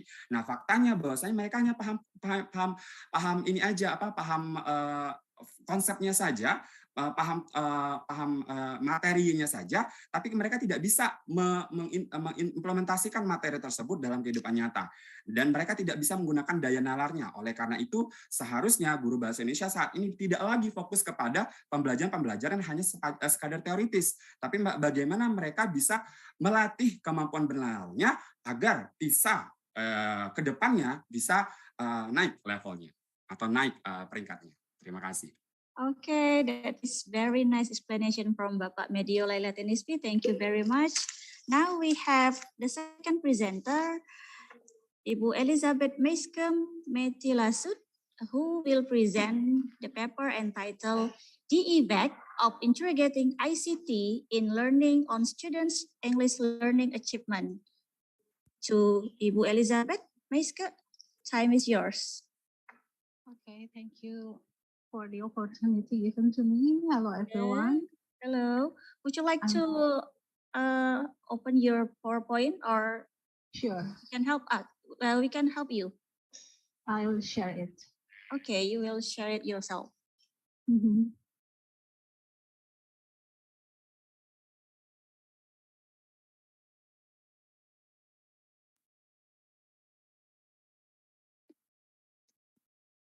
Okay, are you able to see the screen, the presentation of my PowerPoint? Yes, you can continue. Okay, once again, thank you so much. Let me share with you the title of the result of my study, entitled The Effect of Integrating ICT in Learning on Students' English Learning Achievement. As we know that English proficiency globally, Indonesia is only ranked as 28 out of all 63 countries. Involvement of 750,000 respondents. And we can see that Singapore is ranked as 13 and Malaysia is in the 12th place. It is predicted that the factor causing the lack of understanding and mastery in English. Wait a minute. I have to move this one to this. Okay. It is predicted, once again, it's predicted that the factor causing the lack of understanding and mastery in English subjects is the use of learning methods by teachers that are considered inappropriate. Teachers often apply traditional approaches in teaching and learning activity so that the role of students during the teaching and learning process only as listeners. The positive impacts of integrating ICT in learning in various aspects, such as increasing students' access to learning, make it easier for them to get information they need as soon as possible, making students more independent, and even making the learning presented by teachers more interesting for them. That's why the researcher interested to study this with the research problems, such as what is the level of ICT integration in English learning, what is the level of English learning outcomes of grade 5 students, and is there any significant influence of integrating ICT in learning on English learning achievement of grade 5 students at Adventist Elementary School in Air Madidi, North Sulawesi. The methodology that the researchers apply is the approach using quantitative research approach, and the research design was descriptive causal research where the data collected in the form of numerical data. The population of the study were all students at the schools. All in all, the number of the students were 93 students, and the instrument was based on the theory of technology acceptance model by Davis, and was arranged in the form of 5 Likert scale, consisted of as many as 20 items. The study used statistical tools such as frequency, mean, standard deviation, and simple regression analysis techniques to answer the 3 research problems. Next, the demographic profiles. Actually, only 90 students who answered the questionnaire, because the 3 students, they did not answer it fully, the items of the questionnaire. And 48.9% are boys and 51.1% are girls. It means that more girls than boys. And also it was found that most of the students, around 64.1%, use cellular phones, and only 8.8% use laptop when they're studying English in the classroom. So let's come to the first research question about the level of ICT integration in learning. As an overall mean score, the ITC integration in learning belongs to the category of sufficient only. Means not high nor low. This means was categorized as sufficient only. And English learning achievement, the overall mean score of students' English learning achievement was in the moderate level, around 62.74. This means that the students' English learning achievement was only in moderate level. And the third research question about the effect of ICT integration in learning towards their English learning achievement. We can see from the table that the ICT integration variable in learning, or variable X, shows a significant value of p.0. And this significance value is less than the established significance value, which is 0.5. And a positive unstandardized coefficient B value indicated that the higher level of ICT integration had led to higher students' English learning achievement. This means that the hypothesis which stated that there was no significant effect was rejected, because it turns out that there was a significant positive effect of integrating ICT in learning on student English learning achievement. And the existing influence is positive with coefficient of determinant, or R square, equals 82.5%, indicating that the variable of integrating ICT causes diversity in English learning outcomes of students by 82.5%. So we come to the conclusion based on the results obtained. It can be concluded that the level of ICT in learning is only insufficient category. Likewise, with the learning outcomes of a student in English subject, only an average score.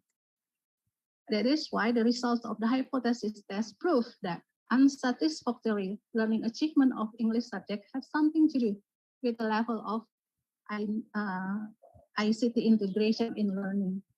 Therefore, the researchers suggested that teachers of English subject should apply learning and teaching activities by utilizing the ICT from the beginning to the end of teaching activities in this classroom. And this would improve the quality, accessibility, and efficiency in the implementation of learning to learners in facing the challenges of current globalization. It is also advisable to always add insight, knowledge, and skills in mastering ICT by placing the student as the priority for service, so that they feel satisfied and would become learners who actively participate in all learning activities. So that's the end of my presentation. Thank you so much. Okay, you're welcome. Thank you very much for your very nice presentation, Ibu Elizabeth. You still have 3 minutes to answer the question. We have a question from the participant. The question is, what are the challenges of integrating ICT in learning on student English learning achievement. What are the challenges of integrating ICT in learning on student English learning achievement? 3 minutes. Okay, so thank you so much for the interesting question. Okay. Let me try to answer the question. Actually, there are so many challenges or obstacles in applying this. This can be divided into two, just like external factors and internal factors. For external factors, it can be said that just like the facilities from the school, sometimes the school itself cannot provide sufficient facilities for teachers and students to do the learning activities by using the ICT. The second one, from the teacher themselves. For example, they have no, just like what good level in mastery the function of ICT, how they use it well, properly in classroom. Sometimes, actually, school already provided all the equipments, but because the teachers don't really have the skills to operate these facilities, sometimes it's just like, cannot be used in the class activity. And also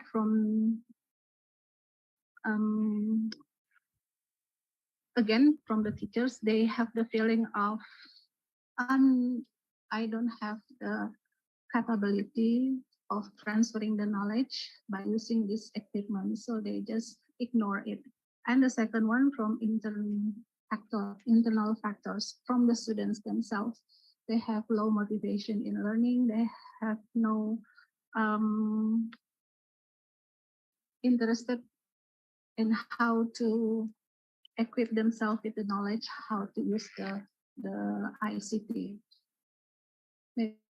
That's all for me about the problems or obstacles or challenges for the schools, teachers, and students regarding the use of ICT.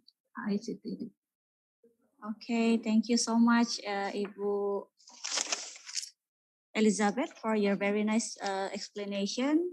So this is the end of answer and question session. Now I will inform you about the certificate. For the presenter, we will send the link of certificate in the chat box. You can open your chat box and then you will find a link to your certificate. We will send the link soon. So this is the end of the parallel session. Thank you to all the presenter for your wonderful presentation. We are looking forward to your participation at the 6th SULE IC in 2024. Thank you and see you at the 6th SULE IC 2024. Wassalamualaikum warahmatullahi wabarakatuh. Thank you so much. Thank you. You're welcome.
Okay, we have sent the link of certificate in the chat box. Please click the link and then you can get your certificate from this link. Can we have a screenshot? Oh yeah. Yeah. The documentation. Yeah. Please open your camera. We will screenshot this session. To all participants, please on cam. And to the co-host, please help me to screenshot this session.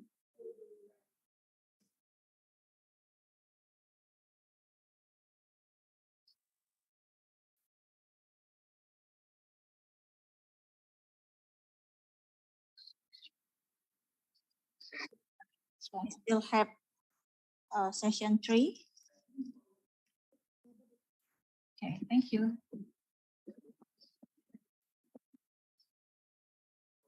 Okay, we will screenshot this. Smile, please. 1, 2, 3. 1, 2, 3. Okay, done.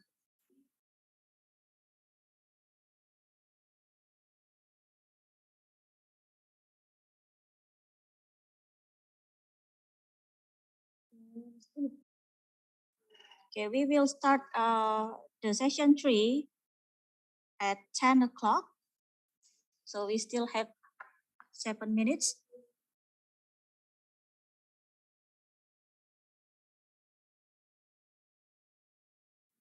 While waiting for 7 minutes, we will play a video for you.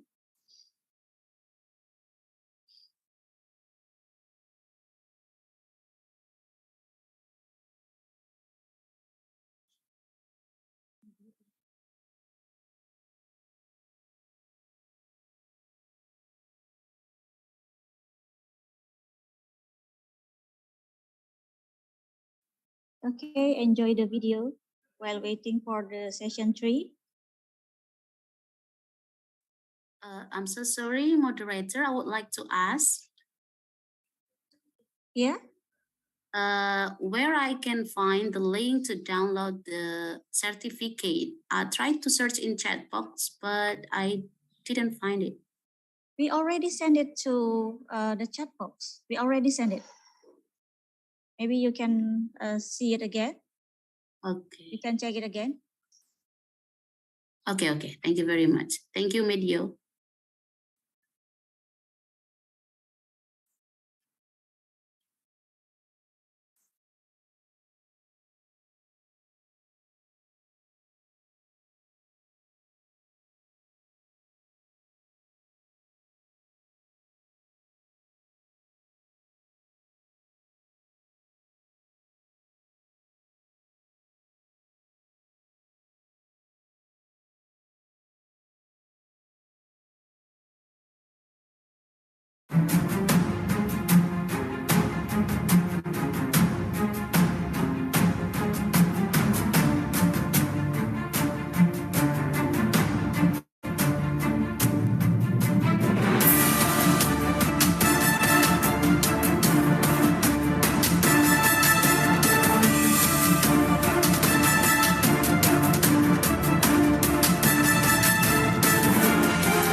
morning.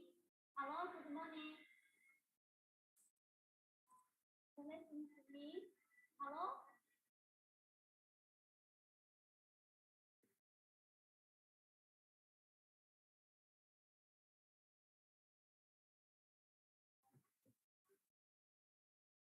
Okay, Yana, it's not your time to present the paper.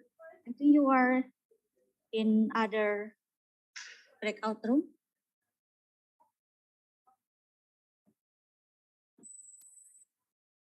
Hello, good morning. Hello. Hello, sir. Listen to me.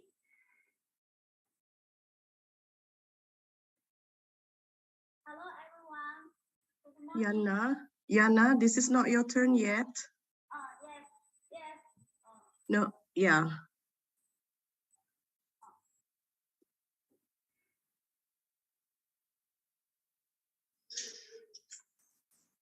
Okay, you are now in parallel session 3 in main room.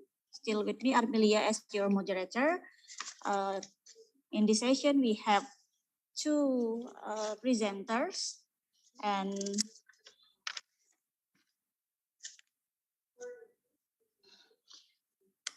I would like to inform you the rule during the session.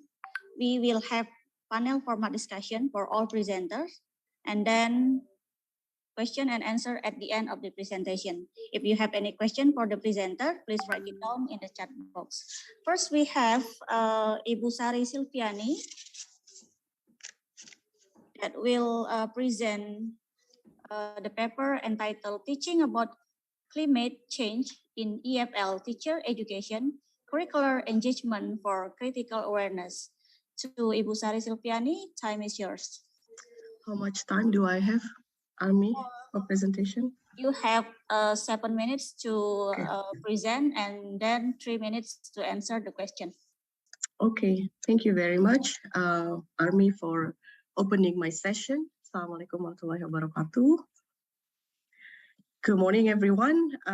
I'm delighted to be here with you in this session in language education. And my focus of the talk today is about teaching about climate change in EFL teacher education, curricular engagement for critical awareness.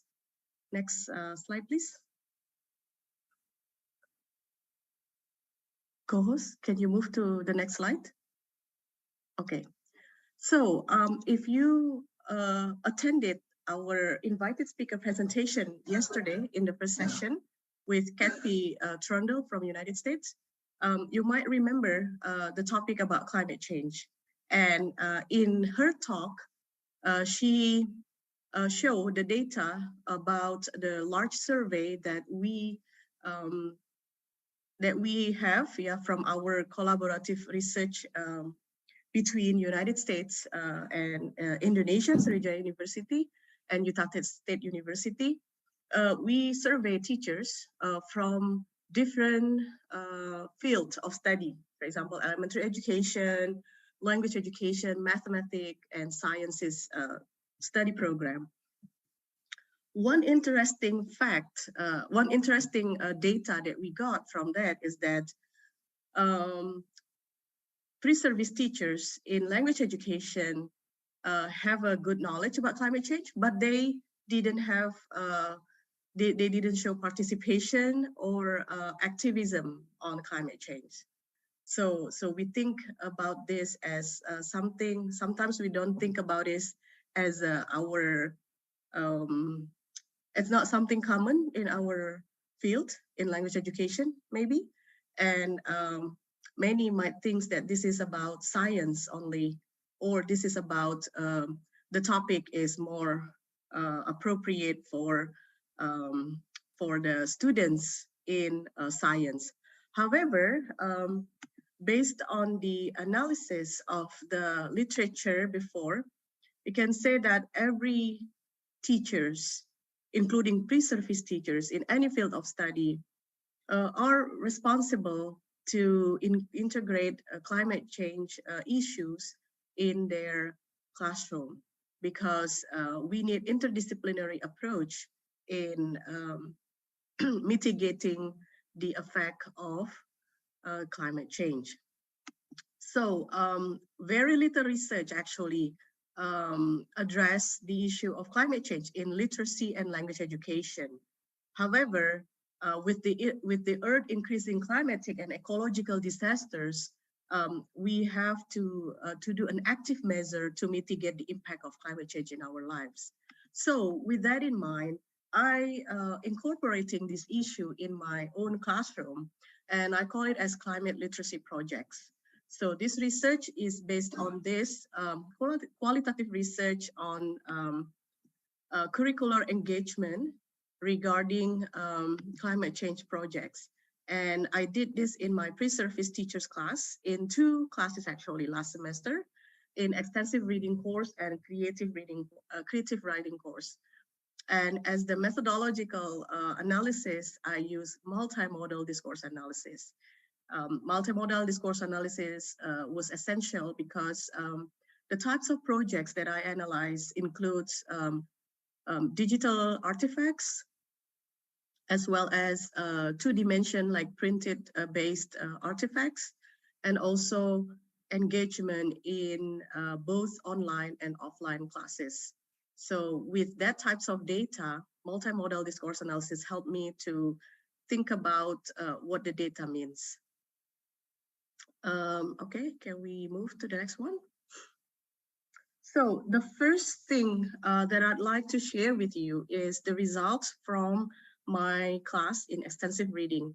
So in extensive reading, we discuss one of the materials that we discussed was called climate change anthology, which was the compilation of it's a novel, it's an anthology. So it consists of several short stories into one book, and there were 16 stories,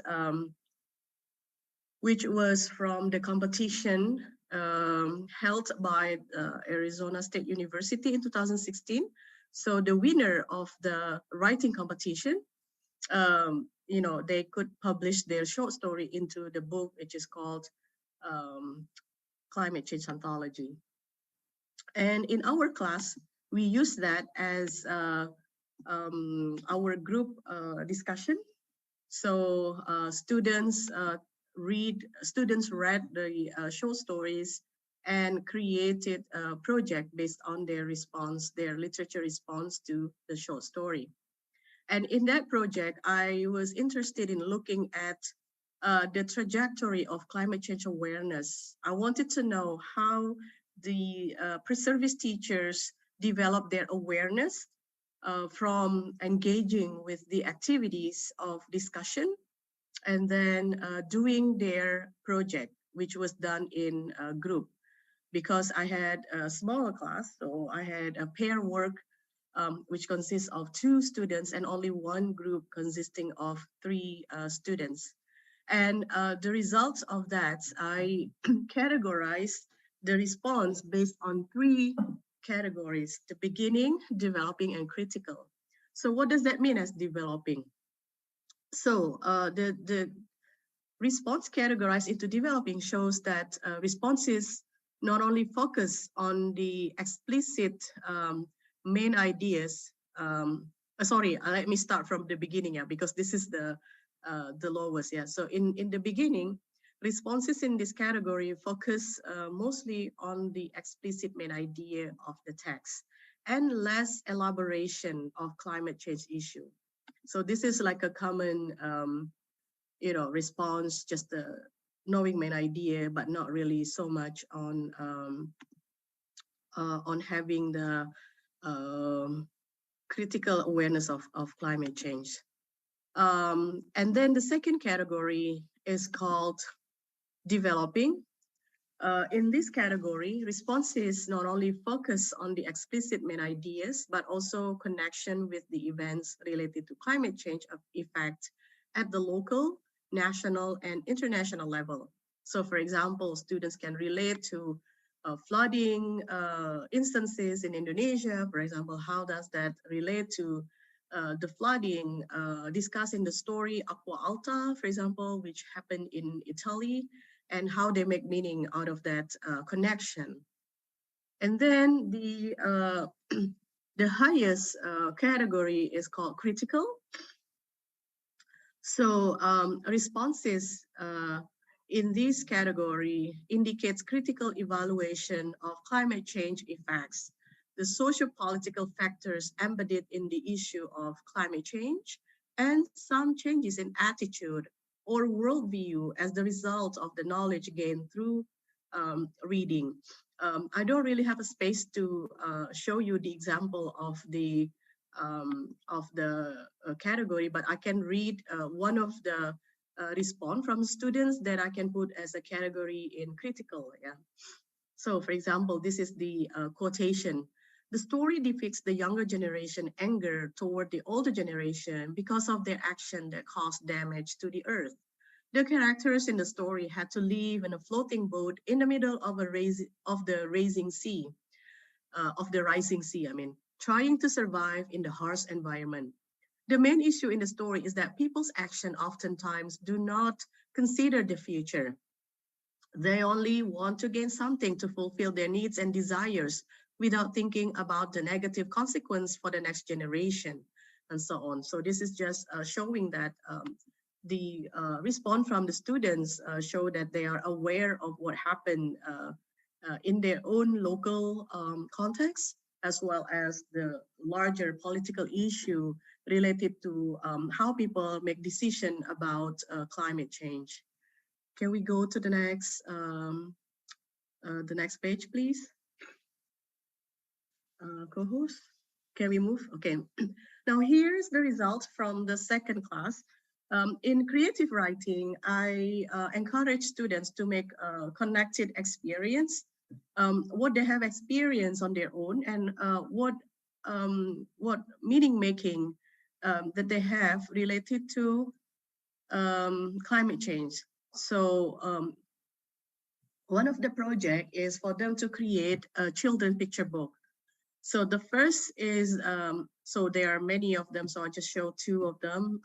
The first one is a picture book creation, focusing on what happened to the sea, because I think one of the biggest issue in Indonesia is that people just throwing the landfill is already full, so they just throw everything in the sea, and we can see that many fish, many fish actually eat plastics. So also whales, yeah, whales is not fish but mammals. So whales, for example, you can see. So when one of the whales stranded, you could see that they swallow a large chunk of plastics because in the sea it's already like that, yeah. So so the canned fish is about what happened to the fish, and it's an imaginative story, but very related because it shows the effects of the animals living in the sea because of humans' trash. The second one is, this is the connection, and the writer is actually a student of mine who used to live in the Lapindo, Lumpur Lapindo, if you know that. I think everyone aware of that problem. Now she's one of the what we call as a climate refugee because of the environmental damage. Okay, because of the environmental damage, she should be uprooted from her place, yeah, moving to Palembang because the life in that area was not feasible anymore. So from that, she could relate to what happened to the environment and how that's affecting her life. So that's an inspiring story too. All right, let's go to the conclusion, the last part of my presentation. So three conclusions that I can take out of this research, yeah. So the first one is about multiliteracy. So multiliteracies in online learning environment allow pre-service teachers to more adequately express the climate issues they found in the text and to create stories about human-induced environmental problems. And the pre-service teacher's multimodal writing illustrated discursive process of negotiating and performing authorial position regarding climate change issues with awareness of the linguistic, social, and cultural context in the text production, as you can see from the book. And then the last one is extending upon multilaterality and multimodal engagement. This research presentation highlights the role of digital technology as crucial affordances of literacy learning that increase collaborative and active construction of meaning through digital production. Thank you very much. Okay, you're welcome. Very nice presentation. And to all participants, if you have any question, you can write it down in the chat box, or you can raise your hand and ask Ibu Sari Silpiani directly. Is there any question for Ibu Sari? Okay, Ibu Sari, you still have 3 minutes to answer the question. We already have a question from the participant for you. The question is, as a teachers, how do we apply awareness about climate change to elementary school children apart from picture books? Okay, thank you for the question. So my focus was on pre-service teachers creating a book for elementary students. Yeah. So I guess I can tell you a little bit about my current project together with my students, looking at project-based learning and the awareness of the climate change. So I don't know if my students is here, but Salsa Dila is one of my students who looking at this. Yes, my own research is with pre-service teachers, but student under my supervision, for example, looking at how the concept of climate change develop in children. In the research project, we look at in one of the private elementary school.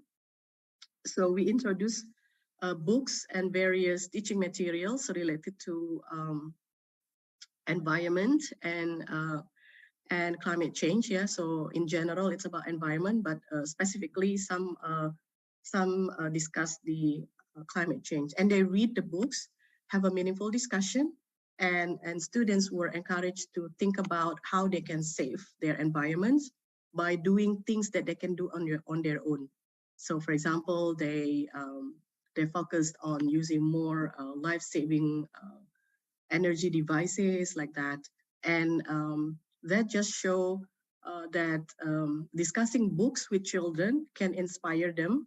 Instead of just like talking, reading textbook, for example, we can supplement students' learning with the books from the free websites, as well as from the book created by our own, yeah, whether we are teachers or pre-service teachers.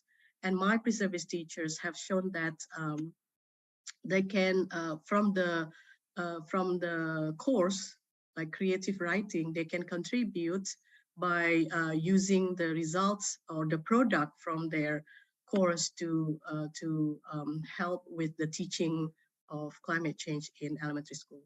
I think that's all, Army. Okay, thank you so much, ma'am, for your very nice explanation. And we still have the second presenter, Ibu Eka Barahma Putri. Yes. Are you in this? Okay. Ibu Eka Barahma Putri. Eka was my student. How are you? Yes, I'm okay, ma'am. Ma'am, thank you so much for your knowledge when I.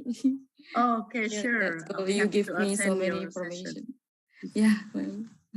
So we have a reunion here. Yeah. Okay. Ibu Eka Barahma. Ibu Eka Barahma Putri will present the paper entitled The Implementation of STEM Approach in Developing English Teacher Skills, Challenges and Opportunities. To Ibu Eka Barahma Putri, time is yours. Okay, I will share my my PowerPoint, my analysis, my research. Before I start the video, maybe I need to share the screen first, because my connection is unstable.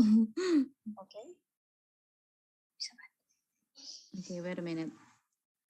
Okay. Okay, Eka Barahma Putri, will you share your PowerPoint yourself or you need us, you need help? Yes. I already want to share my. Okay, you share it yourself. Yeah. Okay, can you see the PowerPoint? Still not working? It's not working. Oh yeah, my connections. I'm sorry. Okay, I think it's if already. you still have problem with your connection, we can help you to share your PowerPoint. Oh, okay. Should I stop the sharing? Yeah, okay, that's okay. We will help you. Okay, I will stop. Co-host, please open her PowerPoint. Okay, wait a minute. Okay.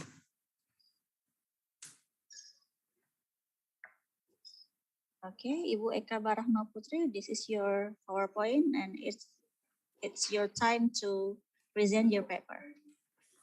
Okay. Okay, good morning, everyone. First of all, I would like to say thank you for allowing me to share the result of analysis today. Sorry, I will start the video. When I taught at one of the best high school in Palembang, I was surprised to find out that the school was applying technology to its students. Well, they use projector as the way to develop teaching materials. So the teacher must be able to prepare the material and apply it so that the teaching material provided becomes more interesting, so that it makes student more interested and makes student able to express about the teaching material display. So in this case, I feel challenged to analyze how a teacher develop materials according to the changing times. So the title of the research I want to present today is The Implementations of STEAM Approach in Developing English Teacher Skills, Challenges and Opportunities. Can you go to the next slide, please?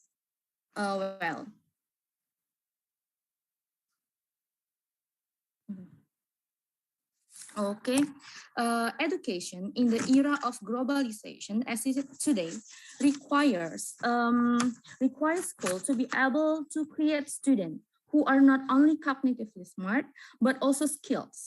As time goes by, the rapid development of technology has changed the way we communicate. Likewise, with the way the teacher carries out the learning process. We cannot deny that in the era of globalizations with increasingly rapid developments, the role of education is very important in preparing students to have 21st century skills. It should be noted that the implementations of education has undergone many sudden changes due to the COVID-19 pandemic, with the problem faced as a result of the pandemic. Well, the curriculum in Indonesia was changed to meet these challenges. Change in the curriculum from the revised 2013 curriculum to an Merdeka curriculum, make change in approaches, strategies, method, and learning models. The main problem in the 2013 curriculum are, first, the burden of lessons on the student is too much and so many teacher overrides student understanding due to the target of completing the material. Well, second, teachers are still concentrated in preparing administrative documents so that a curriculum that is easy to implement is needed.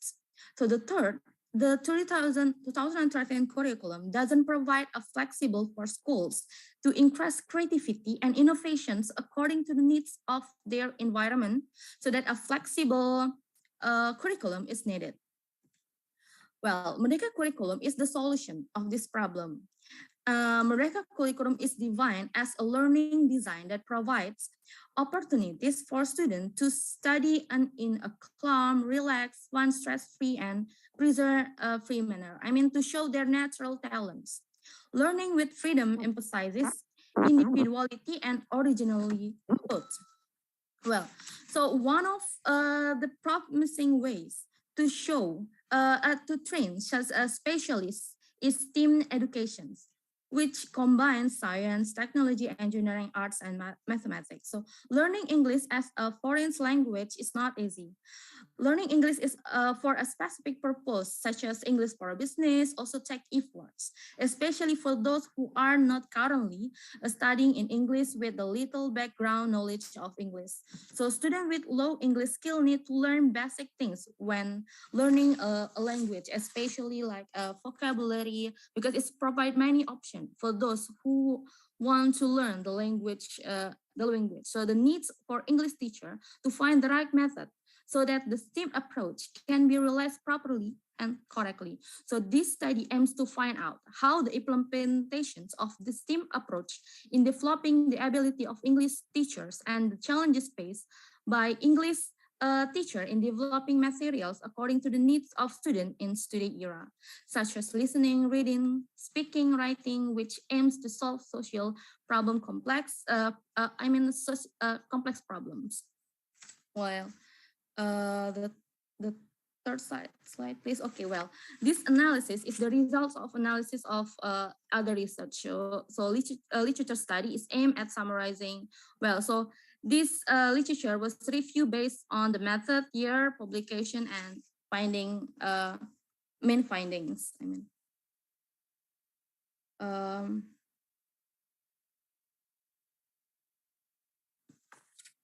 Well, based on the specific criteria,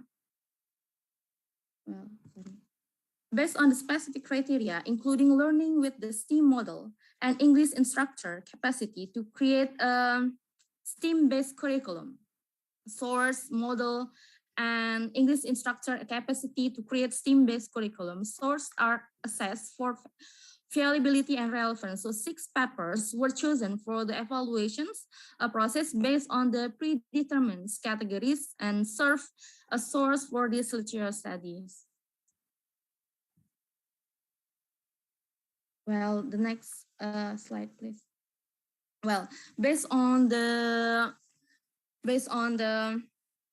my analysis, well, as time passes, it keeps changing. Students should always relate ideas using their understanding of the words. So from other researchers, I found that one of the challenges faced by the teacher are the first is learning methods that lead to practice that cannot be separated from the use of the environment as a learning tool as a direct object and are connected with active learning, innovations, and critical thinking based on the idea of STEAM learning. Well, in order for student to identify their skill in relation to the content being taught by the teacher's help is required. So the teacher concerns about group exams, but struggle with how to distinguish examination while still being a good indicator of their students' knowledge and performance. So how participants can successfully develop a student with a range of skill level through STEAM models is one of the focus group's primary concerns. Well, they also talk about how difficult it might be to organize students into productive study groups. So they claim that in their class, group collaboration frequently leads to one kid doing all the work. So passing was the final issues they discussed. Participants commented that they would be able to more genuinely incorporate different disciplines if they had greater control of their pace and course. Well, next slide, please. Next slide, please. Okay, now this is one of the example that the researcher provides about the example how we will teach our students. And there's a pre-class activities and also during class and post-class activities. Okay, in the pre-class activities, we need they use using story of Noah Ark adventure to lead in. So the author made effort to explore new way for students to come up with ideas to protect the environments. So exactly speaking, the whole class is processed in a human-centered design of novel engineering steps. So the procedure of the class is included in the 5 steps. They are namely to empathize, divine, ideate, prototype, and the test. And pre-class activities, for example, like watch the film The Wandering Earth first, and then interview other students. And the next slide, please. Okay, and after that, during the class, after they watch the movie, we can ask the students to sing this song, to see the song Heal the World, for example. It's used to warm up the class. So the theme of the theme of the song is like the topic of the class. And then presentation of assignment is look to lead in the content after watching the main video of Noah Ark Adventure, which is a simple but a funny picture book story. Students are expected to use human-centered design principle to carry out the 5 novel engineering steps. And empathize, and after that, like what I said before. So after that, this is the products of solutions. They will use the STEAM arts, the product of solution and design of novel engineering. And the next slide, please. Okay, time's up for you. Yeah, so it's time to assess student performance in group or as well as individual tasks. Okay, we are very sorry, Ibu Eka Barahma Putri, because your time is up, and actually you still have 2 minutes to answer the question. To all participants, if you have question for Ibu Eka Barahma Putri, you can write your question in the chat box, or you can raise your hand. You can raise your hand and ask to Ibu Eka Barahma Putri directly. Is there any question for Ibu Eka Barahma Putri? Okay, we have a question from the participant for Ibu Eka Barahma Putri, and the question is, can we apply the STEAM learning when we teach early childhood education? Can we apply the STEAM approach when we teach early childhood education?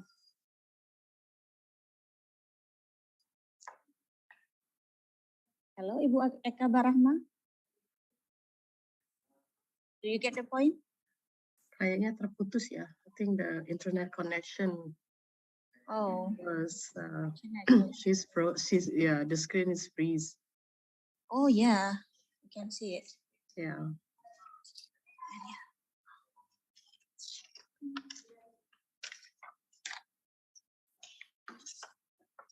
So unfortunately, Ibu Eka Barahma Putri cannot answer the question because of maybe the connection.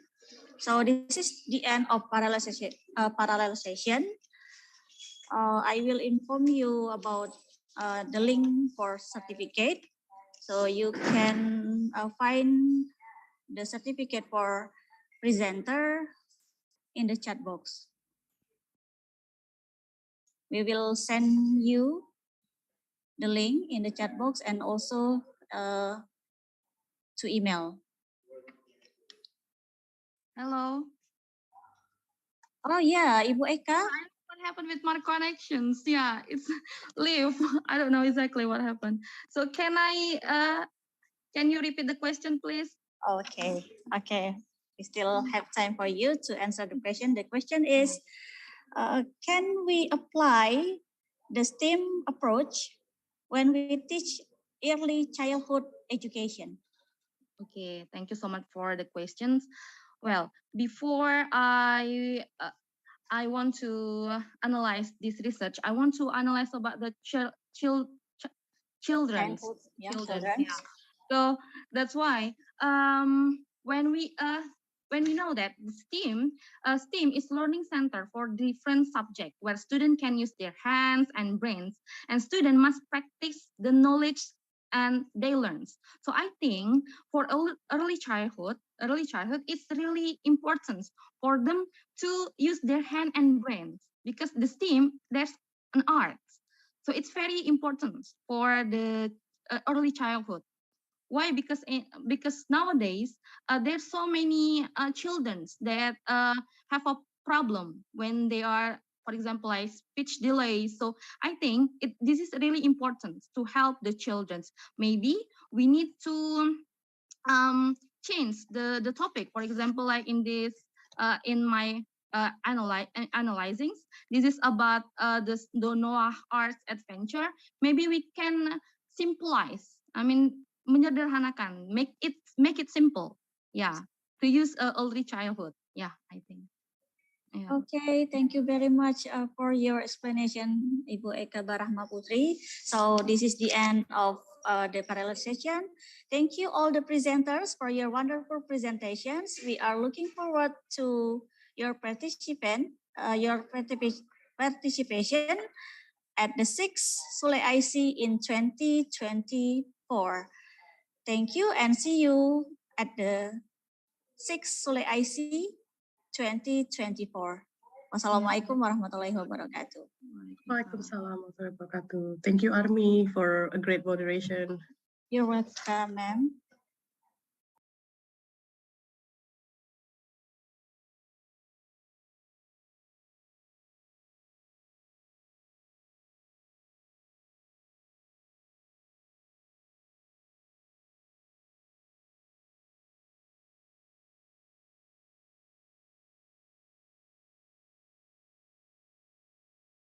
Okay, for your information, we will start the 4th session at 11 o'clock.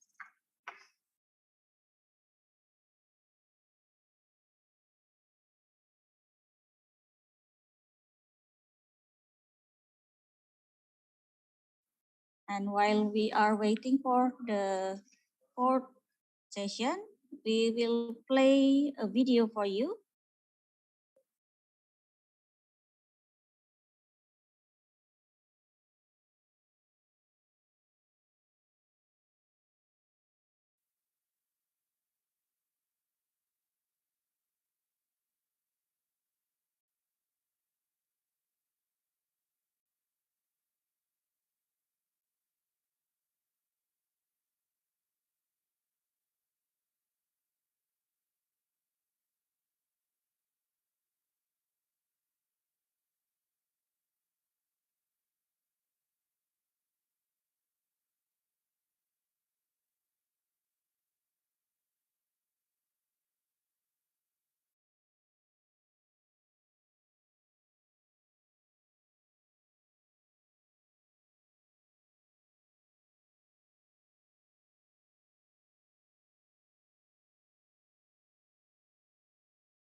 Recording stopped.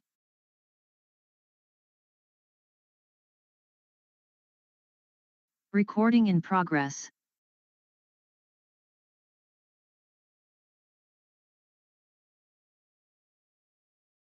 Recording stopped.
Okay, welcome back to the parallel session. Still with me, Armelia, as your moderator today. You are now in parallel session 4 in main room.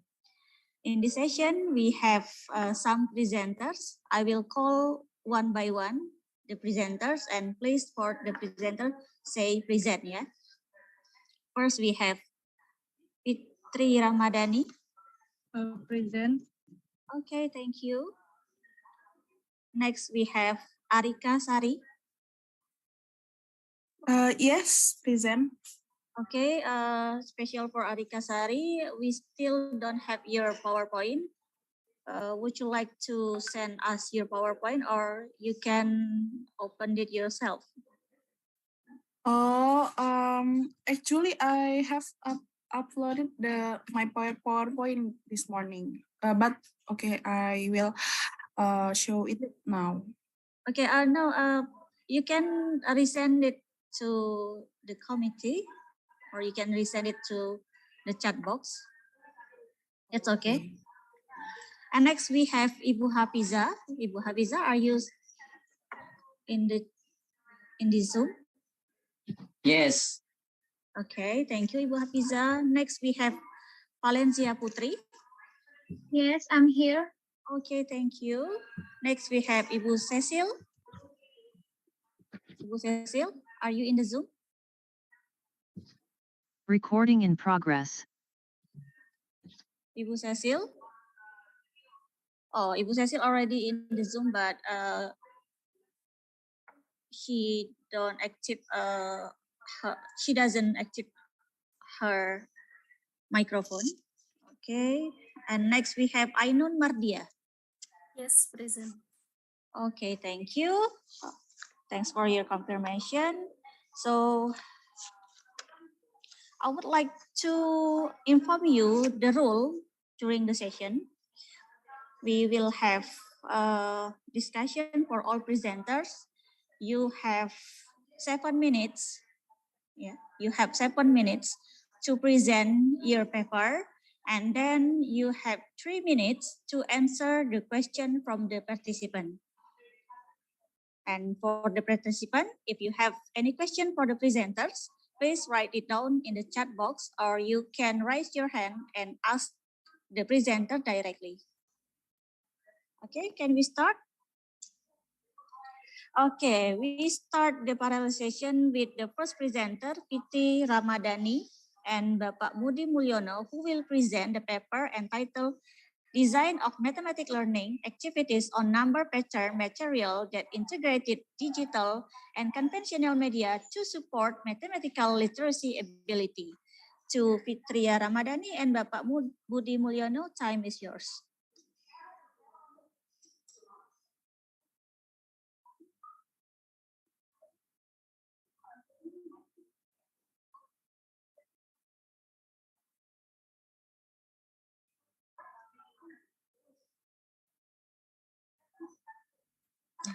Rika sudah ngirim.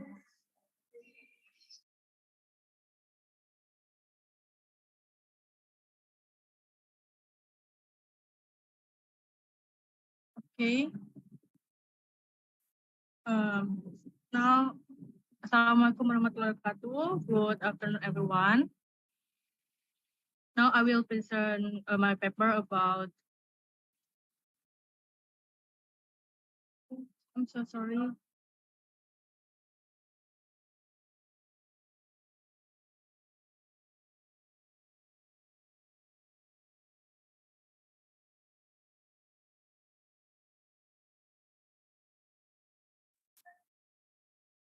To Fitri Ramadhani, do you need help to share the PowerPoint? If you need help, we will help you to share the PowerPoint.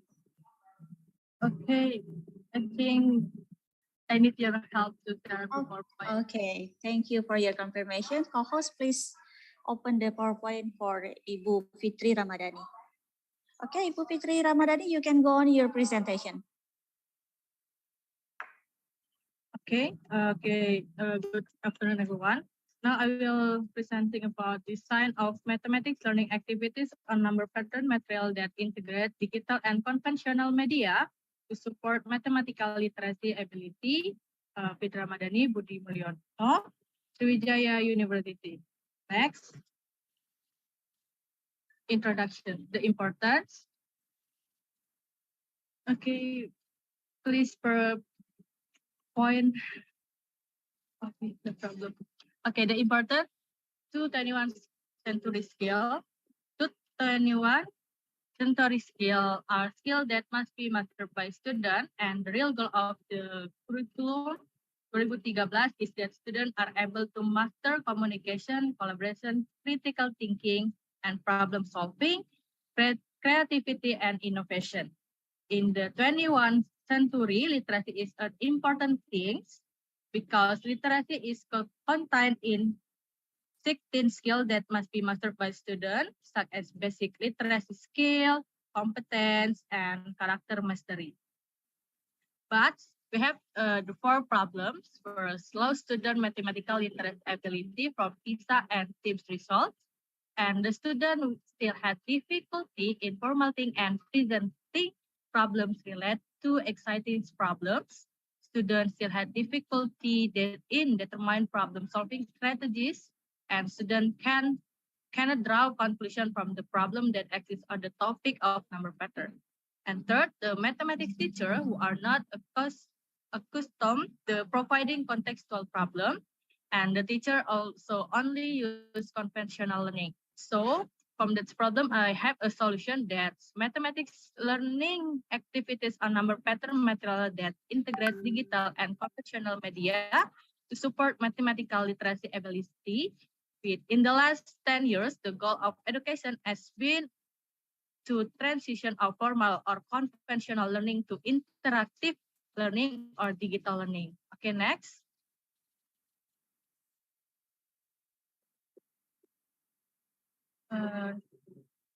Method. First, type of research. Type of research is development research. Research focused to developing or designing mathematics learning activities, subject, time, place, and research. The student of Bukit Asam Junior High School, class 8 or semester, research procedure, use AD development procedure, data collect technique, first, validation sheet, test, practicality questionnaire, and data analysis technique, first, Waltrug data analyze, dan test data analysis. Okay, next. Result and discussion. From analyze, first, need analyze, 2, curriculum analyze, third, character analysis of student. Okay, in junior high school, in Bukit Asam Junior High School is used 2 curriculum, that is national curriculum and international curriculum. So in the activities we use bilingual, that is Indonesian language and English. And next, for design, first lesson plan design, student work design, learning media design, and for test design. And develop 3 steps. First, one-to-one trial. In the one-to-one stage, student worksheet, learning media, and test question is the first prototype or test on 3 students. These 3 students were asked to observe, understand, and work on problem in the student worksheet. Second, validity test. In the validity testing, the research validates the lesson plan, student worksheet, and the question to several lecturers and teachers who were part of the expert review in this research. The validation carried out focus on the content, construct, and language in the learning tools. And third, development phase result or prototyping phase. And the next is implement. The three steps. First, small group trial, test, and practicality test. And next, okay, that's the documentation of implement. Evaluation. First, validity test research. Called through the validity test research obtained score including 94.4%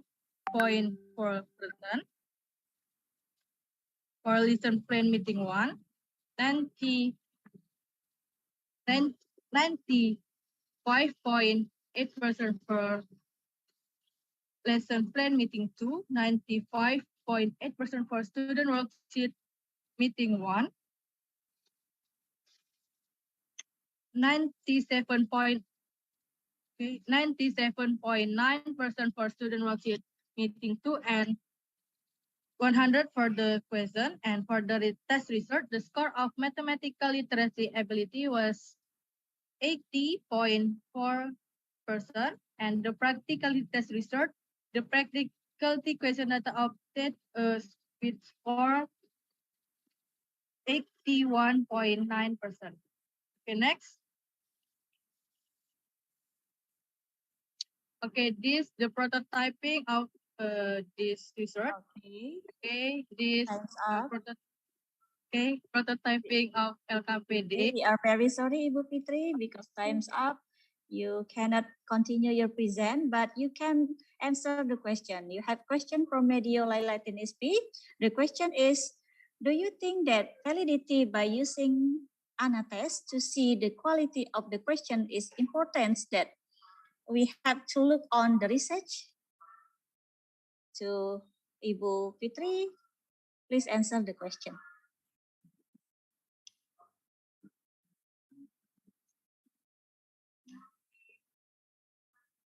Ibu Fitri, did you take the point? Okay.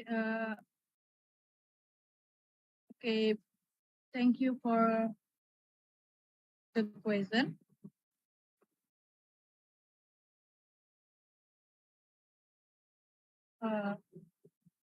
In my opinion, that quality by using analytics to see the quality of the question is very important on this research, because can I use in answer the question? Yeah, you can answer the question in Bahasa Indonesia. Feel free to use Bahasa Indonesia. Oke, jadi apakah menurut Anda validitas dengan menggunakan analisis untuk melihat kualitas pertanyaan merupakan hal penting harus kita lihat dalam penelitian? Menurut saya itu merupakan hal yang penting dalam yang kita lihat dalam suatu penelitian. Jadi dalam menentukan bagaimana kevalidan produk yang kita kembangkan itu akan ada beberapa poin yang ingin kita nilai seperti konten, konstruk, dan bahasanya. Jadi menurut saya hal tersebut sangat penting dalam suatu penelitian. Itu saja. Okay, thank you for your explanation, Ibu Fitri Ramadhani. And next we have the second presenter, Arika Sari, Ibu Ratu Ilma, and Bapak Zulkardi, who will present the paper entitled Development of Learning Environment Using STEAM for Primary Pre-Service Teacher, a Systematic Literature Review. To Arika Sari, Ibu Ratu Ilma, and Bapak Zulkardi, time is yours.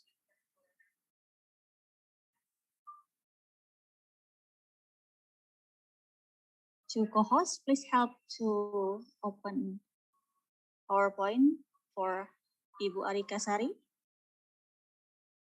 Okay, Ibu Arika, you can now present your paper. Ibu Arika, still mute? Oh yeah. Please. Okay, test. Thank you very much for the change. Now, let's begin. Okay. So, my research is about developing learning environment using STEAM for primary pre-service teacher. For the introduction, currently the world faces the era of Society 5.0, which has many challenges and changes. This era is defined as the era of the concept of human-centered community technology that collaborates with technological systems to solve social problems. Several things need to be done by educational institutions in the era of Society 5.0. In addition, the educational institution should reformulate the educational policies tailored to the needs of 21st century skills, superior research, and fast adapting and supporting infrastructure repairs. In reality, the most crucial figure expecting to improve human resource quality is a professional teacher. Professional teacher in 21st century are teachers who are critical, active, creative, innovative, and collaborative with the times, technology, and teaching trends. However, in reality, the pedagogic ability of teachers in Indonesia is still low. Several studies on teachers' pedagogic abilities still show unsatisfactory results. Like the result of UKG, the national average obtained is 48.94 below the minimum standard of 55. Then, besides having to master the 4 teacher competencies, which is personal, professional, pedagogic, and social, teachers must also master 21 first century skills like digital competencies to overcome the complex challenges in their future professions. Therefore, in this era of Society 5.0, teachers must have good digital competencies. This ability is essential to support learning that is increasing rapidly with the progress of the times. The development of professional teacher competencies who have digital literacy can start with their education while in college. One way to develop teachers' pedagogic and digital literacy is through the STEAM approach, which can be applied as an approach to developing teaching material. STEAM learning itself is a disciplinary approach to learning concepts just posed with the real world by applying the principles of science, art, engineering, and mathematics. STEAM has advantages including teaching children to think critically, helping to eliminate ideas, focus on processes that help lead to innovation, teaching the power of observing surrounding environment, and others. And research by Punamasari states that STEAM is one of the best methods to strengthen digital literacy that is suitable for improving student skills because it emphasizes active learning and stimulates students to solve a problem. Although STEAM has advantages in developing children's creativity and independence, STEAM teachers need a profound understanding so that it can be used properly. Teachers who don't fully understand STEAM still assume that the element of science, technology, engineering, art, and math are separate from one another and are not interrelated or integrated. The teacher's understanding of STEAM is the primary key to this approach to achieving its goal. However, if the teacher cannot understand the STEAM concept thoroughly, this is one of the shortcomings in implementing it. Professional teachers should be able to apply the concept of STEAM education in every learning activity design. Therefore, you still have 1 minute? Yes. For the method of my research is systematic literature review. First, develop research question, construct selection criteria, develop search strategy, synthesis result of research question, assess the quality of studies, and select students using selection criteria. And for the result, first, develop research question. There are 3 research questions here. You can see, and the selection criteria is inclusion and exclusion. And then this is the developing of the research strategy, and then the study selection process and the qualities of studies. So the content that I filtered is 35 articles. And this is the result of research question 1. This is the demographics of research results about STEM in learning. And this is the contribution of STEAM towards the development of 21 first century skills. So we can see that the amount of research in digital literacy is still low. So this is my change to research about this material. So this is the answer of research question number 3. How is the development of the STEAM learning environment, especially for primary pre-service teacher education? In other countries, there are so many research about this. and Indonesia is still low. So this is the novelty of my research. Okay, we are Okay, very this is sorry. the conclusion. Bu Thank you. Arika Sari, you cannot continue your conclusion Yeah. because time is up. So we give 2 minutes to answer the question. We have a question from the participant for you. The question is, what are the challenges in development of learning environment using STEAM in a systematic literature review? The challenges that I have faced yesterday is I'm a little bit difficult to search about the activities that have been implemented in Indonesia because research about STEAM in Indonesia is still low. Yeah. Thank you. Okay, you're welcome, Ibu Arika Sari. Next, we have the third presenter, Ibu Cecil Hiltri Martin.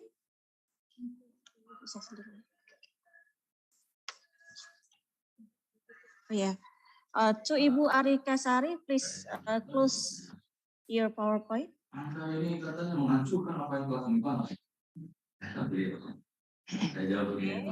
we have the third presenter, Ibu Cecil, who will present a paper entitled Sorry, moderator.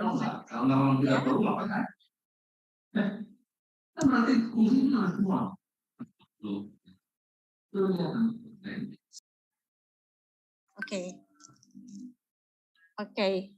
We have Ibu Cecil Hiltri Martin, who will present the paper entitled Implementation of Student Activities on Mathematics Problem Solving Ability in Middle School. Okay, Ibu Cecil, are you ready to present your paper? Terima kasih Ibu Amelia. Ya, saya yang bahasa Indonesia ya. Baik. Judul penelitiannya PPT-nya bisa di-share-kan atau Okay, we will open your PowerPoint.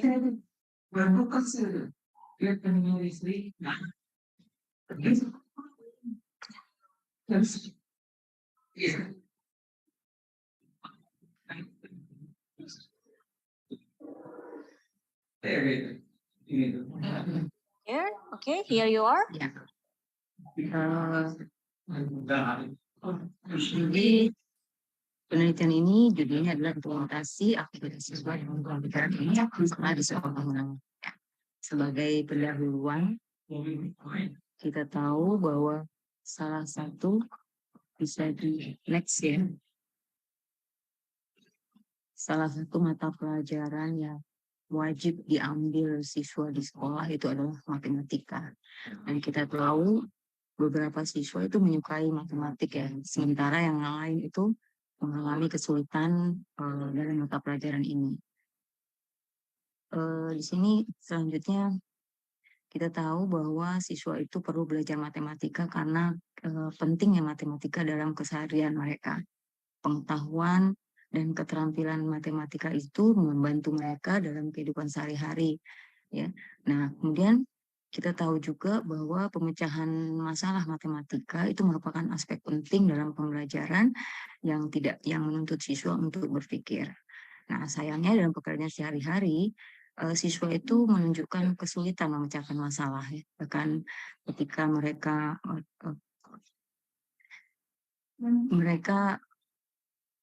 sangat mudah bagi siswa melakukan operasi dasar ya, seperti penambahan, pengurangan, perkalian, dan pembagian, tapi tanpa berpikir yang reflektif. Siswa dapat mudah mengidentifikasi satuan pengukuran dan melakukan perhitungan matematis, tapi mereka kadang-kadang tidak dapat menyelesaikan permasalahan. Nah, keterampilan matematika yang terpenting yang akan diukur dalam pembelajaran itu adalah pemecahan masalah. Itu menurut Kasro 2018 ya. Ini telah dianggap sebagai titik fokus matematika dan dalam 30 tahun terakhir kehadirannya dalam kurikulum itu telah meningkat secara signifikan. Nah, dalam penelitian ini kami bertujuan untuk meningkatkan kemampuan siswa dalam memecahkan masalah matematika dengan menggunakan aktivitas. Jadi di dalam prakteknya itu menggunakan lembar aktivitas. Ya. Metodologi dalam penelitian ini adalah siswa kelas 8 yang dari SMA SMP Sriwijaya Negara yang dipilih sebagai responden penelitian ini. Nah, siswa di sini menggunakan lembar kegiatan dalam memecahkan masalah matematika dan pengambilan sampel disediakan secara purposif supaya memudahkan peneliti dalam melakukan penelitian, dan ini dibagi dalam 2 kelompok, itu ada 27 dalam kelompok kontrol dan 27 siswa dalam kelompok eksperimen. Nah, penelitian ini menggunakan 2 instrumen, yaitu tes buatan guru yang terdiri dari 3 soal dan lembar kegiatan aktivitas yang sudah dikembangkan dan sudah divalidasi dari segi validitas isi dan efektivitasnya. Nah, siswa memanfaatkan lembar kegiatan yang dikembangkan yang mencakup beberapa topik dalam aljabar. Dalam akhir periode pengujian, siswa diberikan post-test yang mereka pada item-item juga diberikan pretest, dan pada post-test itu itemnya sejajar, soalnya sejajar dengan pretest, dan diukur perbedaan yang signifikan keterampilan dari antara siswa kelompok kontrol dan eksperimen. Dari hasil dan pembahasan, kita lihat bahwa di tabel 1 itu menunjukkan kemampuan kelompok kontrol dalam memecahkan dipindah hasilnya. Tabel 1 menunjukkan kemampuan kelompok kontrol dalam memecahkan masalah matematis ditinjau dari pretest dan post-test.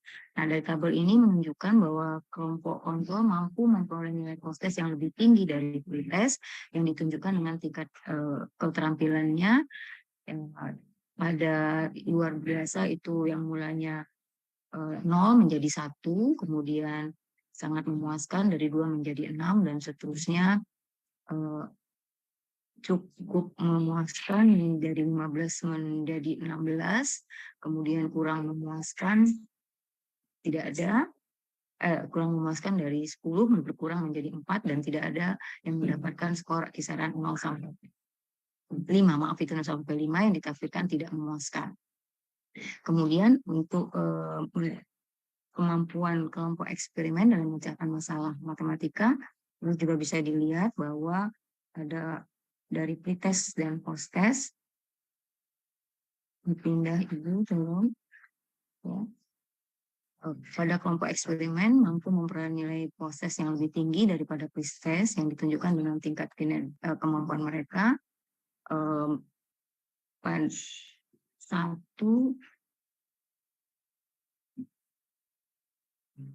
Kemudian di sini juga tingkat yang sangat memuaskan itu dari 2 menjadi 6, kemudian yang cukup memuaskan menjadi 16, dan yang kurang memuaskan menjadi 4, dan tidak ada yang tidak memuaskan. Nah, kemudian dari tabel 3 kita melihat ya perbedaan dalam menentukan perbedaan antara kemampuan siswa dalam memecahkan masalah matematika itu ditunjukkan pada tabel yang ketiga yang dihitung dengan menggunakan statistik UJT dengan asumsi bahwa 2 varian yang tidak sama.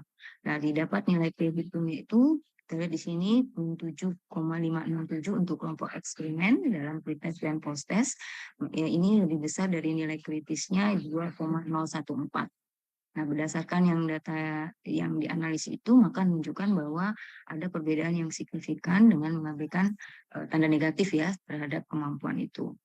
Jadi, kita dapat kesimpulan bahwa berdasarkan temuan dan prosedur yang telah dilakukan, bahwa kesimpulannya bahwa ada perbedaan yang signifikan antara kemampuan siswa.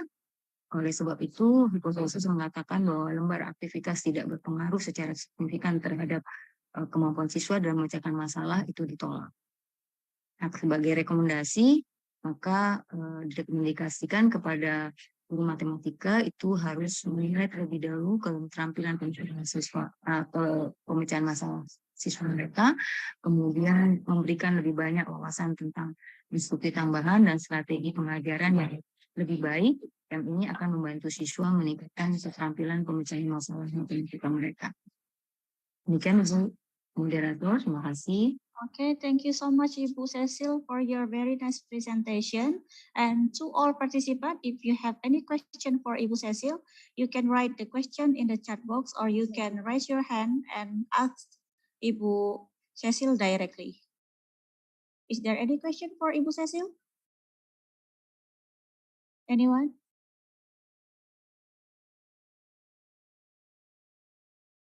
It seems that there is no question for Ibu Cecil, yeah?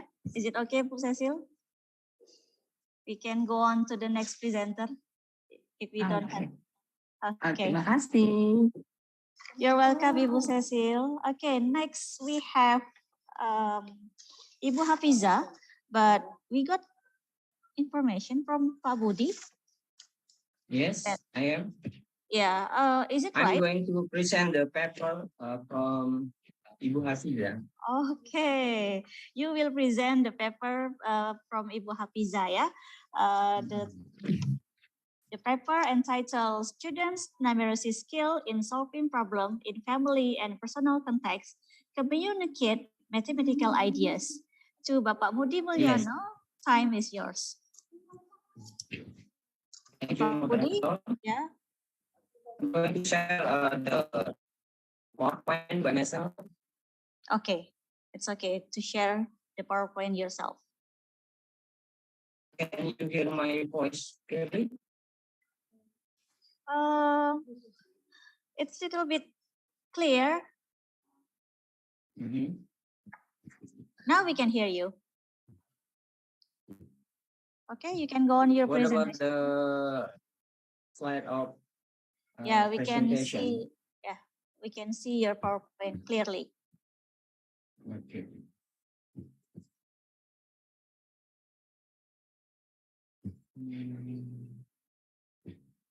Wait a second.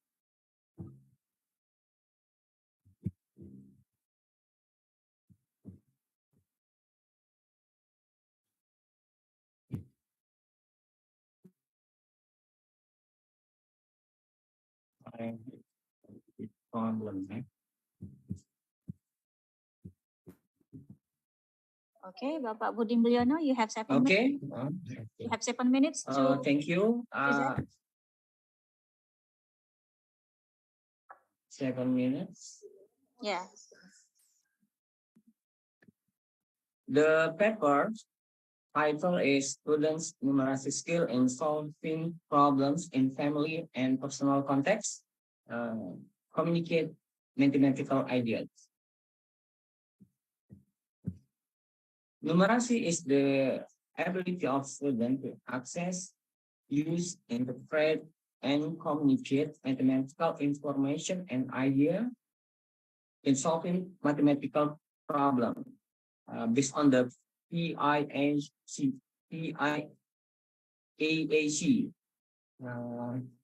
and other reference. We got the numeracy is a central concept of early perception, processing, and reasoning about numbers. Numeracy also is a complex notion that entails different components. The numeracy ability of students needs to be a common concern because this ability supports the development of early mathematical abilities, affects student mathematical achievement. So this ability is needed to make decisions and life in society. Based on the result of some research, there are differences in student numeracy abilities when viewed from the gender. Based on the PIAAC definition of numeracy, it can be said that one part of numeracy skill is communicating mathematical ideas related to numbers through certain contexts. The ability to communicate is very important to be mastered by students. The result of the study stated that prospective elementary school teachers students still experience error in communicating their mathematical ideas to both the high and low groups.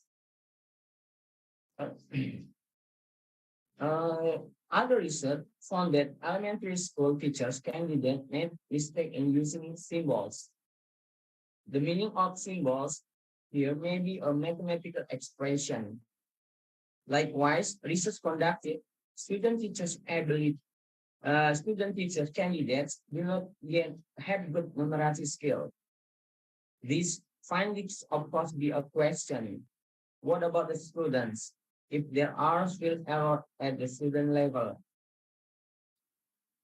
In learning to support numeracy skill, it is necessary to use context. This as expressed. So to measure numeracy skill, it's also necessary to use context. One context in numeration is family and personal. This context is quite close to students because it relates to the daily life of students. To develop students' numeracy skill in order to support the achievement of learning outcomes, it is necessary to first examine what problems they are experiencing.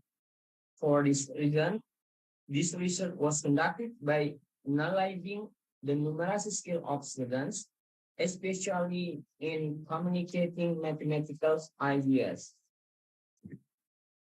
In our research, the type of our research is descriptive research, which aims to analyze the numeracy skills of students, especially in explaining mathematical ideas algebraically. The research subjects were 168 students, consisting of 92 females and 76 males. The subject of this study came from several schools in South Sumatra, which were consisting of public and private schools. The data collection technique is a test which is in the form of numeracy questions with the context of family and personal. Here the question we use in our research, it's about how to choose the online shop which offer the price from online shop A and online shop B. There are two locations which are Jakarta and Surabaya over the price from the online shop Jakarta. They over to 100,000 rupiahs and the online shop from Surabaya over 180,000 rupiahs. Yeah? With the postage, you can see at the table, there are difference between online shop A and online shop B. Also with the discount. The problem is which should Maulana choose, online shop A or online shop B to get the best price, to have the shoes what he needs.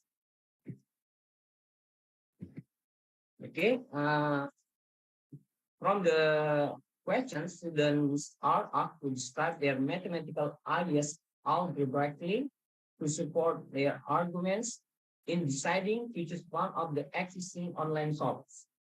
The answer given by the student were analyzed by giving a score. The maximum score for the question is 10, meaning that students are able to convey or deliver their mathematical ideas correctly and precisely. Meanwhile, students who get the maximum score are grouped in the high category group.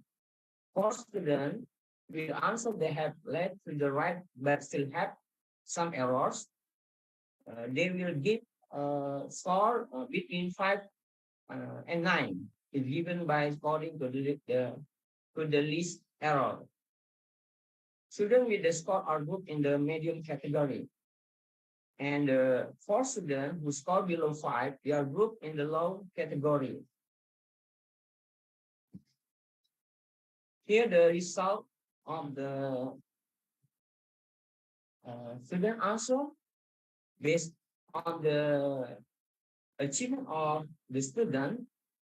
We see from the different gender between male and female. There are three categories: low, medium, and high.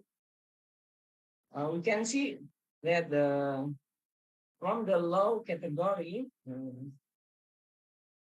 the female. Okay, have Bapak a Budi good. Mulyana, we are very sorry because of the limit of time. You cannot continue your presentation, but you still have 2 minutes to answer the question from participant. Now we have a question from the participant for you. The question is, how important are numeracy and mathematics in early childhood education? How important are numeracy and mathematics in early childhood education? Do you get the point? Yes. Okay, I get the point. The question is asking about how important the numeracy skill in the early. Numeracy and mathematics in early childhood education. In early childhood education. As we know that numeracy is the central concept of early perception, processing, and reasoning about numbers. So it's very important that students, especially in elementary school, to have a good numeracy skills, yeah. Because it's the fundamental to get their ability in mathematics for the next level. So if they have problem with the numeracy skills, and they will find difficult to understand other subjects in mathematics topics. So I think the numeracy skills for students, especially in elementary school, is very important. Yeah, that's Okay. my answer. Okay, thank you. The conclusion is numeracy and mathematics in early childhood is very important. Thank you so much, Bapak Budi Mulyono, for your presentation. You're welcome. Next, we have Valencia Putri. Yes. Valencia Putri, okay. Yes, I am. You will present the paper. Oh, okay. First, we ask Bapak Budi Mulyono, thank you for stop the PowerPoint. Next, we have Ibu Valencia Putri, who will present the paper entitled Design of Mathematical Learning Activities on Operational Material for Additional and Subtraction of Integrating Digital and Conventional Media to Support Mathematics Literacy Ability. To Ibu Valencia Putri, time is yours.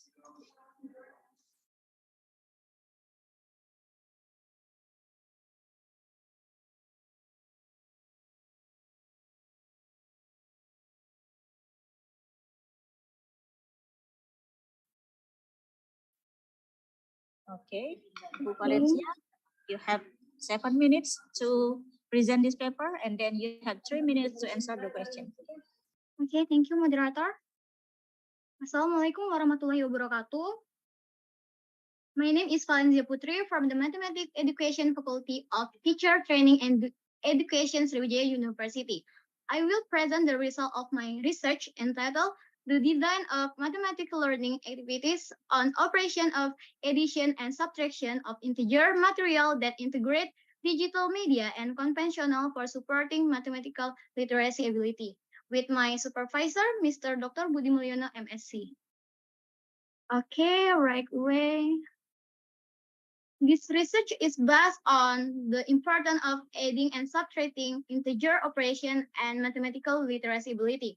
According to Asriani and friend, in 2021, the material of adding and subtracting integer is very important because it is needed for material to be studied further and is it needed in everyday life. Then, according to Mas Jaya and Wardono in 2018, mathematical literacy is very important because student ability to analyze, reason, and communicate ideas in solving mathematical problem faced in emphasized by mathematical literacy ability. Next, the problem rise in this research. According to Asriani and friend, in 2021, student understanding is still weak regarding the operation of adding and subtracting integer because the learning of integer operation is presented in an abstract way. And then according to Mas Mufa and Afriansha in 2021, Indonesia still has a very low level of mathematical literacy ability. This is caused by the design of learning activities that are less attractive. According to Priyansha and Lutfiana 2018, students also have several obstacles such as the design of learning activities that are less attractive and seem boring so that students do not understand the material. According to Kusuma Wardani and friend in 2018, one of the cause of low mathematical literacy skill is the lack of appropriate and innovative learning activity design that can help support mathematical literacy. So, the solution to this problem is design of mathematical learning activities on operation of addition and subtraction of integer material that integrate digital and media and conventional. Next method. This type of research is development research to design mathematical learning activities on operation of addition and subtraction of integer material that integrate digital media and conventional which are valid and practical. With the research subject is the 7th grade student of SMP Negeri 8 Toboli, and then the procedure for this research is analyze, design, development, implement, and evaluate. With data collection technique and the data analysis technique are walkthrough, questionnaire, and test. Next, result and discussion. At the analysis stage, the researcher conduct student analysis, curriculum analysis, and need analysis. Then, at the design stage, researcher design research instrument consisting of lesson plans, worksheet, and learning media that will be used and less question. And in the next stage is development. Researcher validate the design of mathematical learning activities with the help of validator. Then at the implementation stage, the researcher conduct a trial in the class that is the subject of the trial and the activity design is carried out or used during the learning process. The last stage is evaluate, and this stage aims to draw conclusion based on the stage that have been carried out by means of validity tests and practicality tests. The following is a picture of the result of the design of mathematical learning activity in this research. And last conclusion, based on the result on the research, the present state of validity was 84%, while the percentage of practically was 82.92%, so that based on comment and suggestion from validators, students, and the result of the calculation, it is found that the design of mathematical learning activity on operation of addition and subtraction of integer material that integrates digital media and conventional that has met the valid and practical criteria. Then, based on the result of student tests of mathematical literacy abilities have reached a minimum confidence score. Okay, that's my presentation. I would like to express thank you. Okay, you're welcome. Very nice presentation, Ibu Valencia Putri. Now you have 2 minutes to answer the question. We have a question from our participant, Ibu Rima Marliza. The question is, in your research, is evaluation only done at the last stage? Okay, do you get the point? Okay. Okay, thanks for the question from Rima Marliza. Actually, the evaluation stage is not only located at the end of the time after product use. Evaluation can occur at any of the four stages above: analyze, design, development, and implementation. Evaluation that occur in each of the four stages above, it is called formative evaluation because its purpose is for revision needs. Okay, thank you. Okay, you're welcome, Valencia Putri. Thank you very much for your very nice presentation. Next, we have the last presenter, Ibu Ainun Martia, Bapak Zulkardi, and Ibu Ratu Ilma Indra Putri, who will present the paper entitled Systematic Literature Review, Realistic Mathematics Education, Fraction Mastery. To Ibu Ainun Mardia, Yes. Bapak Zulkardi, and Ibu Ratu Ilma Indra Putri, time is yours. Would you like to open your PowerPoint yourself, or do you need help? Myself. Okay, thank you. Okay.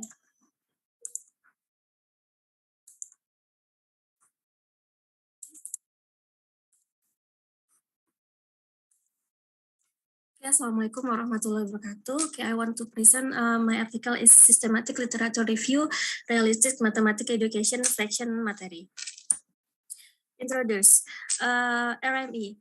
RME is learning theory that start from something real or from the student experience and emphasizes process skill, collaboration, and argument with friends in the class.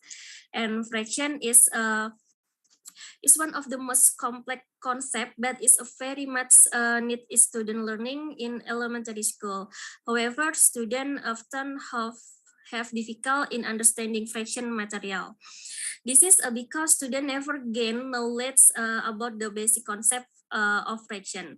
Students are more likely to be introduced to the use of formula without involving the concept itself and learning independent of the student daily life exercise. Okay, next, systematic literature review is research can understand the breadth and depth of study that have been carried out by other research in explorer research. By summarize, analyze, and synthesis group of related literature, we test certain hypotheses and develop new theory.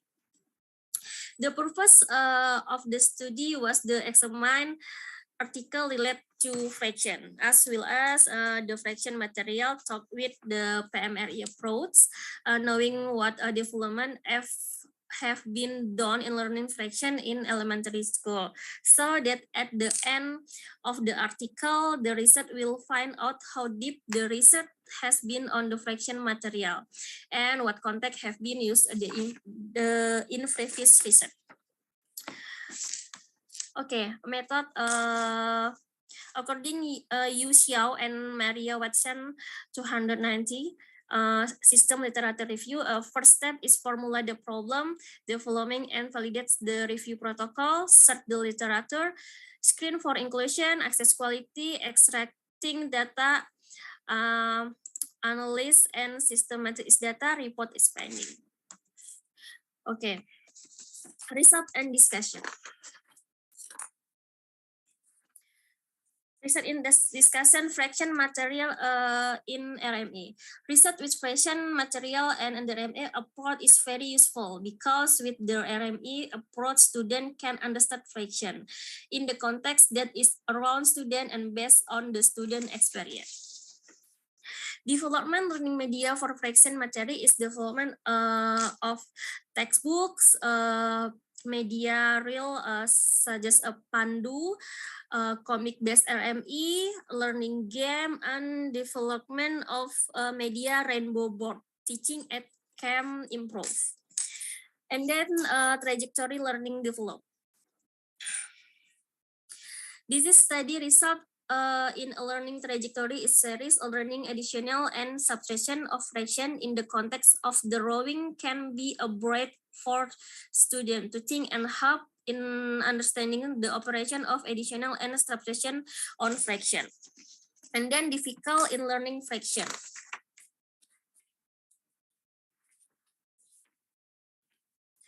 In Jor, he discussed the lack of fluency in fractional calculation by students due to the lack practice and representation of students in solving this fraction. In the research of the problem faced by students are difficult in learning concept, applying concept, and solving verbal problem. Therefore, fraction lessons are very important to understand starting from elementary school, so that the fraction material, which is the natural ability of a student, can be understood until they are adult. One of the teaching of fraction is by using Indonesian realistic mathematics learning. With this learning, student can directly experience the benefit of fraction in everyday life. Okay, next conclusion, fractional learning can be taught with the RME approach. The development of RME-based media is also research conducted by several research. Okay, thank you. Okay, thank you very much for your very nice presentation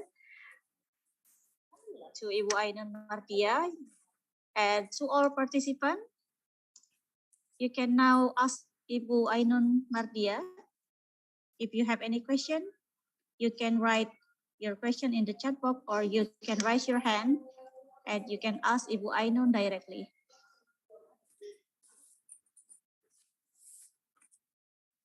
Is there any question for Ibu Ainun?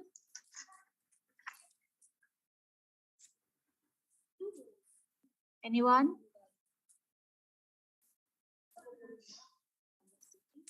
It seems that Bapak Medio has a question for you. Next presenter. No, she is the last presenter. The last presenter this session. So Bapak Medio, if you have any question for Ibu Ainun, you can ask her.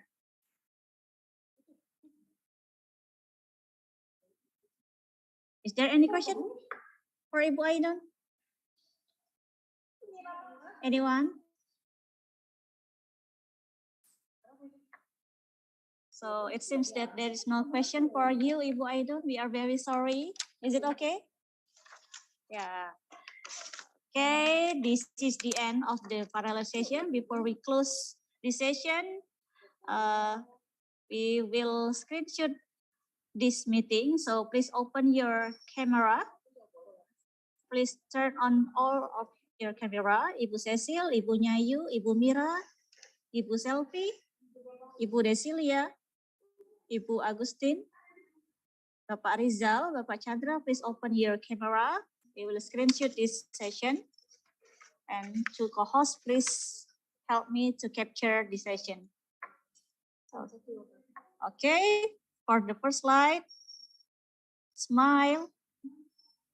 1, 2, 3, done. For slide 2, cheers. 1, 2, 3, okay, thank you. Thank you all the presenters for your wonderful presentation. And we are looking forward to your presentation in the next SULE IC, the 6th SULE IC in 2024. See you in the next SULE IC in 2024. Wassalamualaikum warahmatullahi wabarakatuh.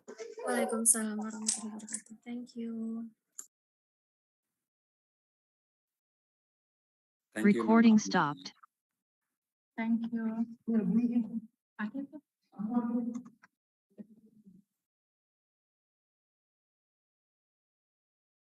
Kalian masih di Bangka ya? Iya, masih Pak.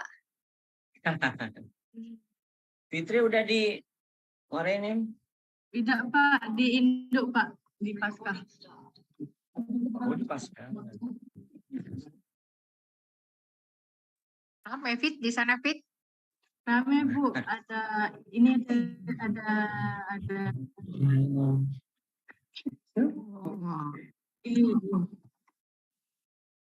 Oh, di sana toh makanya.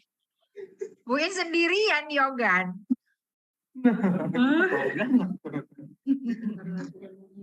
Kamu di mana? Bu In, kami tadi nak ke Ogan Bu, banjir Bu. daerah Telentang banjir, daerah arah Patal banjir, daerah pokoknya nak ke arah sana banjir semua, Bu. Oh ya, Jadi hujan pagi semalam ya? arah Polda banjir. Jadi yang dari arah Kenten mau ke Polda itu agak repot udah. Kalau mau naik, kalau naik mobil ya, atau kalau naik motor ada jalur-jalur cepat. Bahaya juga ya. Ibu tadi ke Ogan Ya? nggak ada masalah, Bu? Enggak ada, lancar. Alhamdulillah lancar tadi. Enggak ketemu hambatan apa ya, banjir apapun enggak ketemu ada tadi. banjir, ya? Iya. Mungkin Tadi karena niatnya ibu mau lewat, Bu, jadi sudah dibersihkan. no, alhamdulillah. Kayak apa aja Pak Budi ini. Dan mereka nggak tahu kalau saya mau lewat, jadi mereka lupa Oh bersihkan. Bu. gitu ya. Mestinya Pak Budi kasih pengumuman dulu, mau lewat nih, tolong bersihin. Ya, lupa mereka, Bu. Tapi Iya ya. ini kita di sini. Kita ini Kenapa? main room ya.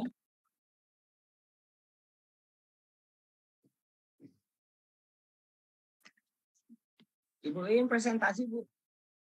Sudah tadi jam 11:10 di breakout room-nya. Bukan di sini, tadi dipanggil Aska di breakout room 1.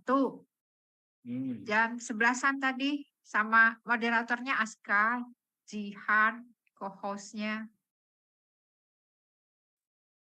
Diki di paralel 4, Bu, 2 terakhir. Oh ya, tadi nanti ya, jam 1 ya. 2:30, Bu. Oh, 2:30. Sekarang paralel berapa nih? Kan ini sudah paralel 3 ya. Oh, kalau ruangnya paralel 3, Bu. Sessionnya ini session. Yang ini habis. Session berapa? Habis, Bu. Oh, Diki session berapa? Diki paralel 4, session 6, Bu. Oh, sessionnya 6. Ya, nanti ya. Agak sorean. Apa Pak Budi? Di Induk banjir nggak? Oh, di Induk banjir nggak, Diki? Tidak banjir, Pak. Kering. Cerah. Kering. Iya, cerah. Ya. Berarti tidak hujan di sana.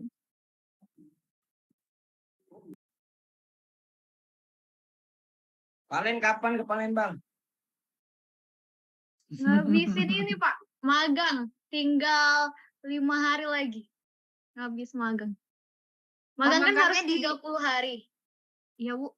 Magangnya di sana, Valen? Iya, Bu, di Bangka. Di mananya? Di Tobuali. Oh, di Tobuali. SMP, SMA? SMP, Bu. SMP Tobuali ya.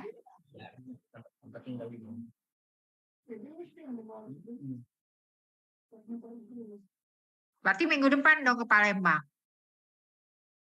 Insya Allah, Bu. Nyelesain magang, habis itu baru ke Palembang. Palembang ya. Nah, Pak Budi, siap-siap mau ke Palembang, Palembangnya minggu depan, insya Allah. Ya. Minggu ini habis itu. Habisnya minggu ini ya. Finishing ini skripsinya. Ya, finishing skripsi. Insya Allah selesai ya semester ini. Amin. Ya, Pak. Ya, jadi jangan nggak Palembang. Selesai ke skripsi tuh. Mata kuliahnya cuma magang ya selain skripsi?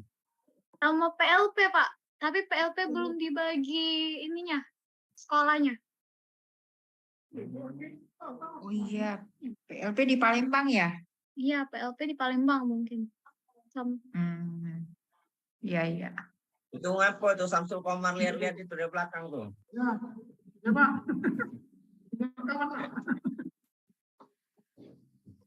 Numpang berkaca apa numpang ngeliat tuh? Lihat, Pak. Sama dikit. Nah, dapur belakang tuh. Izin dulu ya, istirahat dulu ya. Oke ya. Soma dulu. Assalamualaikum.